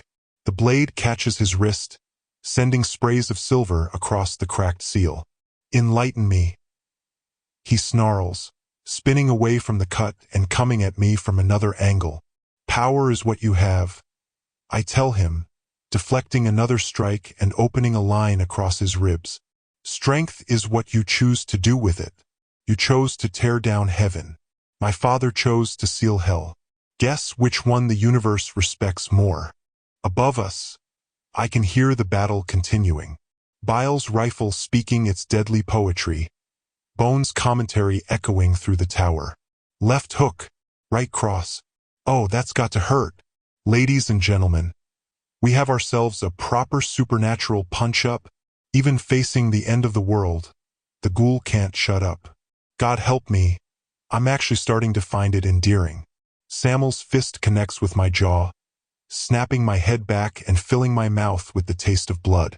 But the pain clears my head, burns away the last of the demonic rage, and leaves me with something more dangerous than fury. Clarity. The key, I realize, dodging another strike. You don't actually need Victoria to tell you where it is, do you? You're the angel of death. You could find it yourself if you really wanted to. His hesitation tells me I'm right. Then why the elaborate charade? Why the torture, the manipulation, the family reunion from hell? Because, he says, straightening to his full height and letting his true form show through the human glamour, I needed you to become this. Needed you to embrace your father's legacy completely. The key won't respond to just anyone, nephew. It requires a connection to the original binding. It requires the blood of Azazel, I finish. You needed me transformed. Needed me to become enough of a demon that the key would recognize me as my father's heir. His smile is sharp as broken glass. Now you understand. And now that you've achieved your full potential, now that you've become the monster you were always meant to be, we can repair the seal together. Strengthen what your father created. Save the world as partners. The offer hangs in the air between us like poison. Join him and we could actually save everyone. Repair the seal, prevent the entities beyond from breaking through, protect humanity from horrors beyond imagination. All I have to do is accept that I'm no longer human. Accept that the transformation is permanent. Accept that Sabre Harper, half-demon detective, died in this chamber and was reborn as something else entirely. The temptation is stronger than I expected. The power feels good, feels right, feels like coming home after a lifetime of exile. And the cause is just keeping the seal intact, protecting the world. But there's one small problem with Samuel's offer. He's lying. The realization hits me like a physical blow, carried on the whisper of my mother's voice speaking words she taught me when I was 8 years old and afraid of the monsters under my bed. The greatest trick the devil ever pulled was convincing the world he didn't exist. The second greatest was convincing good people they had to become monsters to fight other monsters.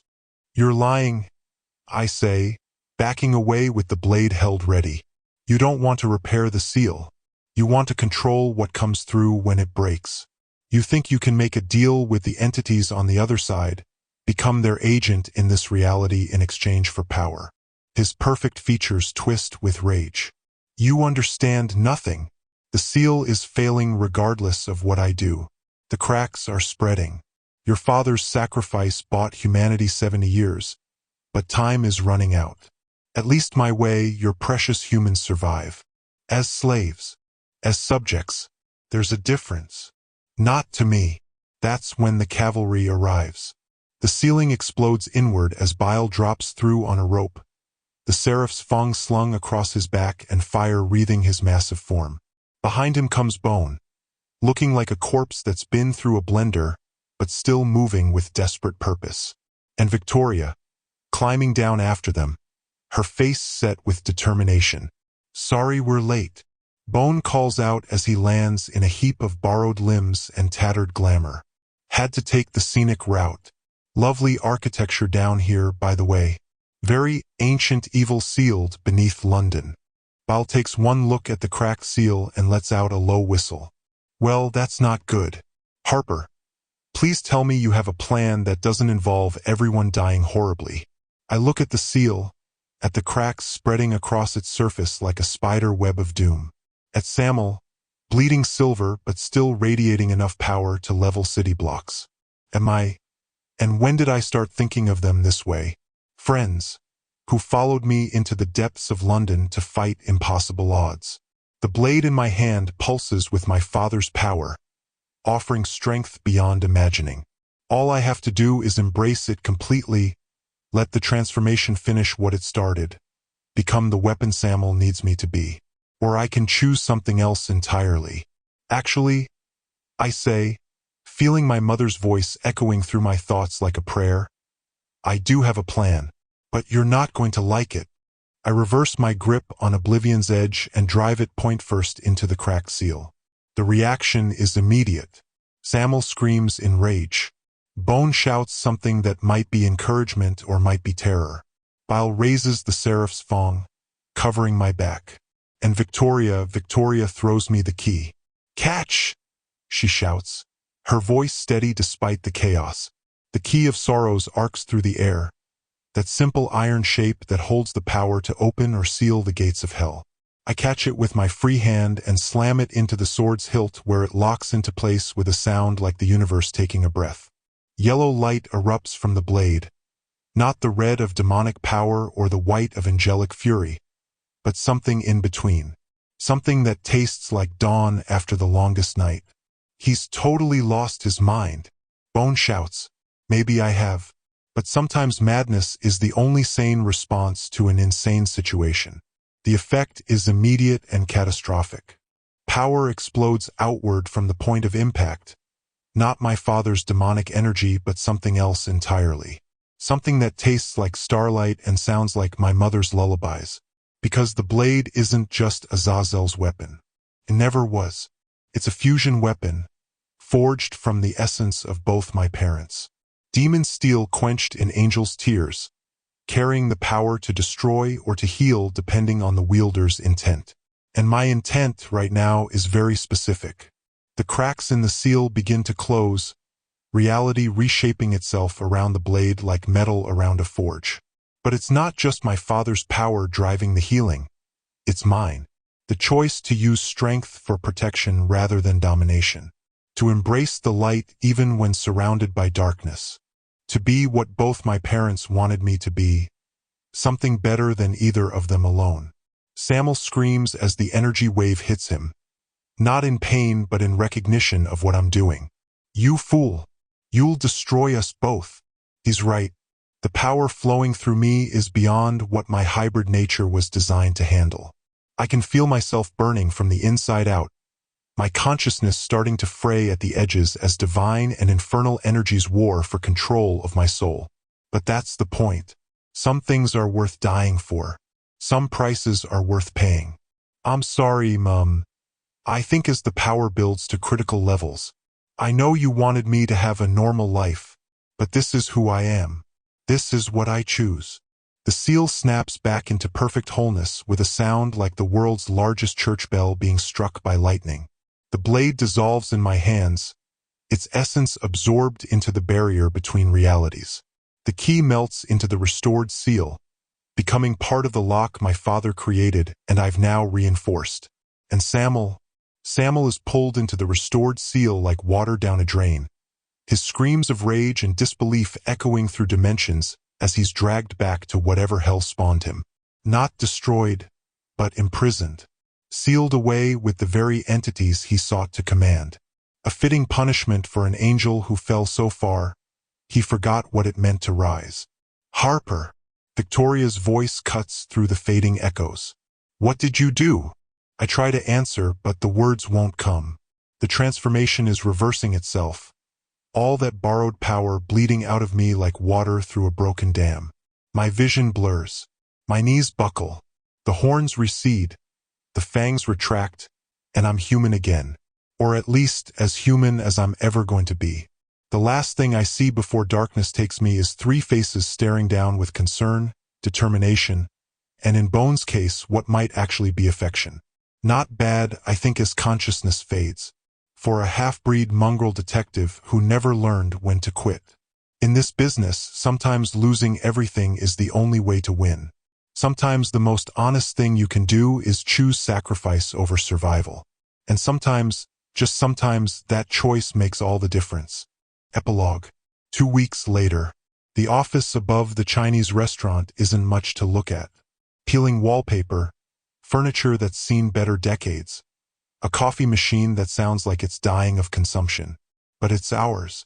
The sign on the door reads Harper Investigations, specialists in unusual cases, in lettering that would make a graphic designer weep.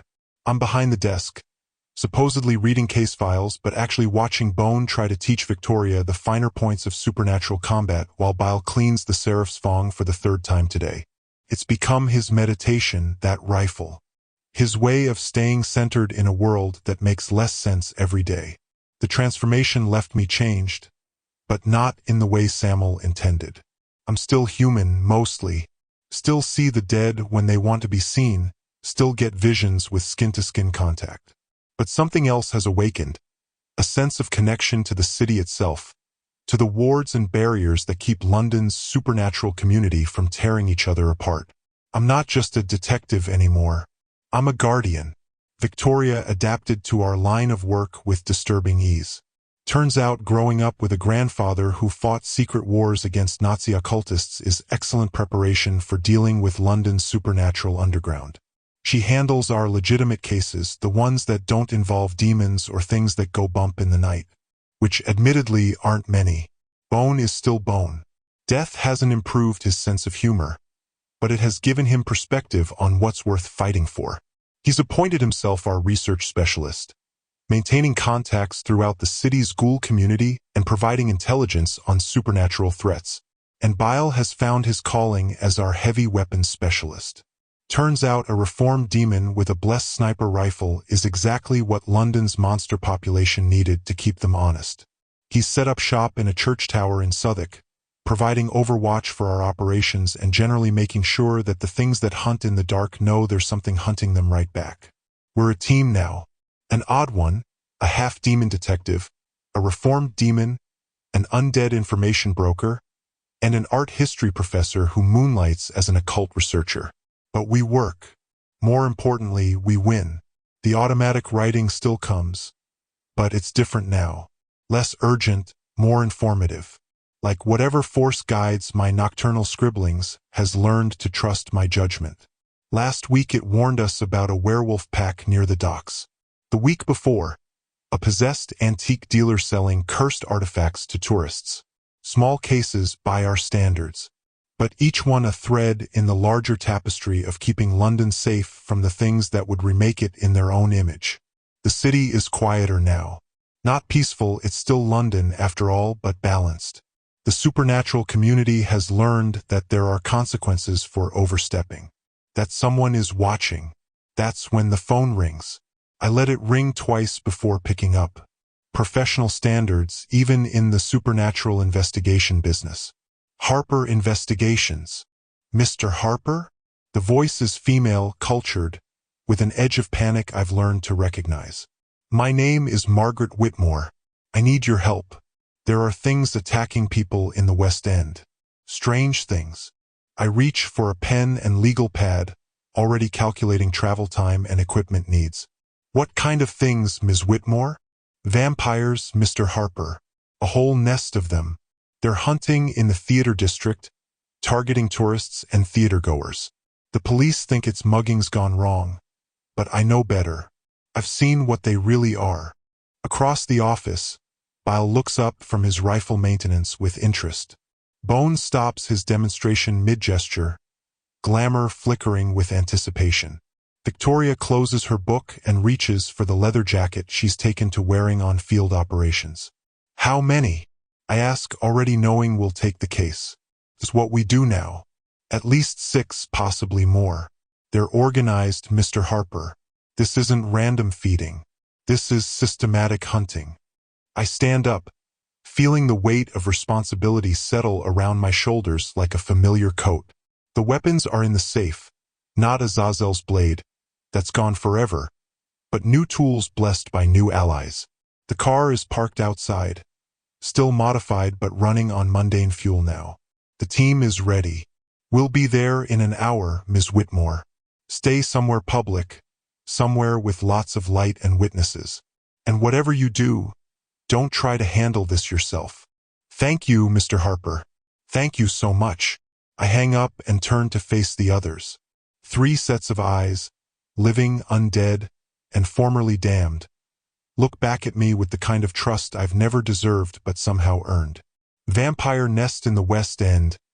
I tell them, who's feeling like a night at the theater? Bone grins, his glamour solidifying into something almost human. I do love a good show, especially when it involves stabbing things that sparkle. Vampires don't actually sparkle, Bone. They will when I'm done with them. Bile hefts the Seraph's Fong with obvious satisfaction. Theater district. Good sight lines from the surrounding buildings. I can set up Overwatch on the Adelphi roof, cover the main approaches. Victoria checks her equipment bag, holy water, wooden stakes, silver bullets, crucifixes blessed by 7 different denominations. She's become quite the supernatural arsenal in 2 weeks. Any particular approach? Or are we going with the classic kick down the door and start shooting strategy? I reach for my jacket, feeling the familiar weight settle into my bones. This is what I am now. What we are. Not just investigators, but guardians. Protectors of the thin line between the world that is and the world that could be. We go in quiet, gather intelligence, identify the nest's location and size. Then we kick down the door and start shooting. I do love a well-thought-out plan, Bone observes. Outside, London settles into evening like a great beast curling up for sleep. But the city never truly sleeps, not when you know what to look for. In the shadows between streetlights, things move with purpose. In the spaces between heartbeats, deals are made that will damn souls and reshape reality. But tonight, like every night since Samuel fell, someone is watching. Someone is ready. Someone stands between the darkness and the light, armed with blessed weapons and a team of unlikely allies. My name is Sabre Harper. I'm a half-demon detective in a city full of monsters. I used to work alone. Now I work with a team.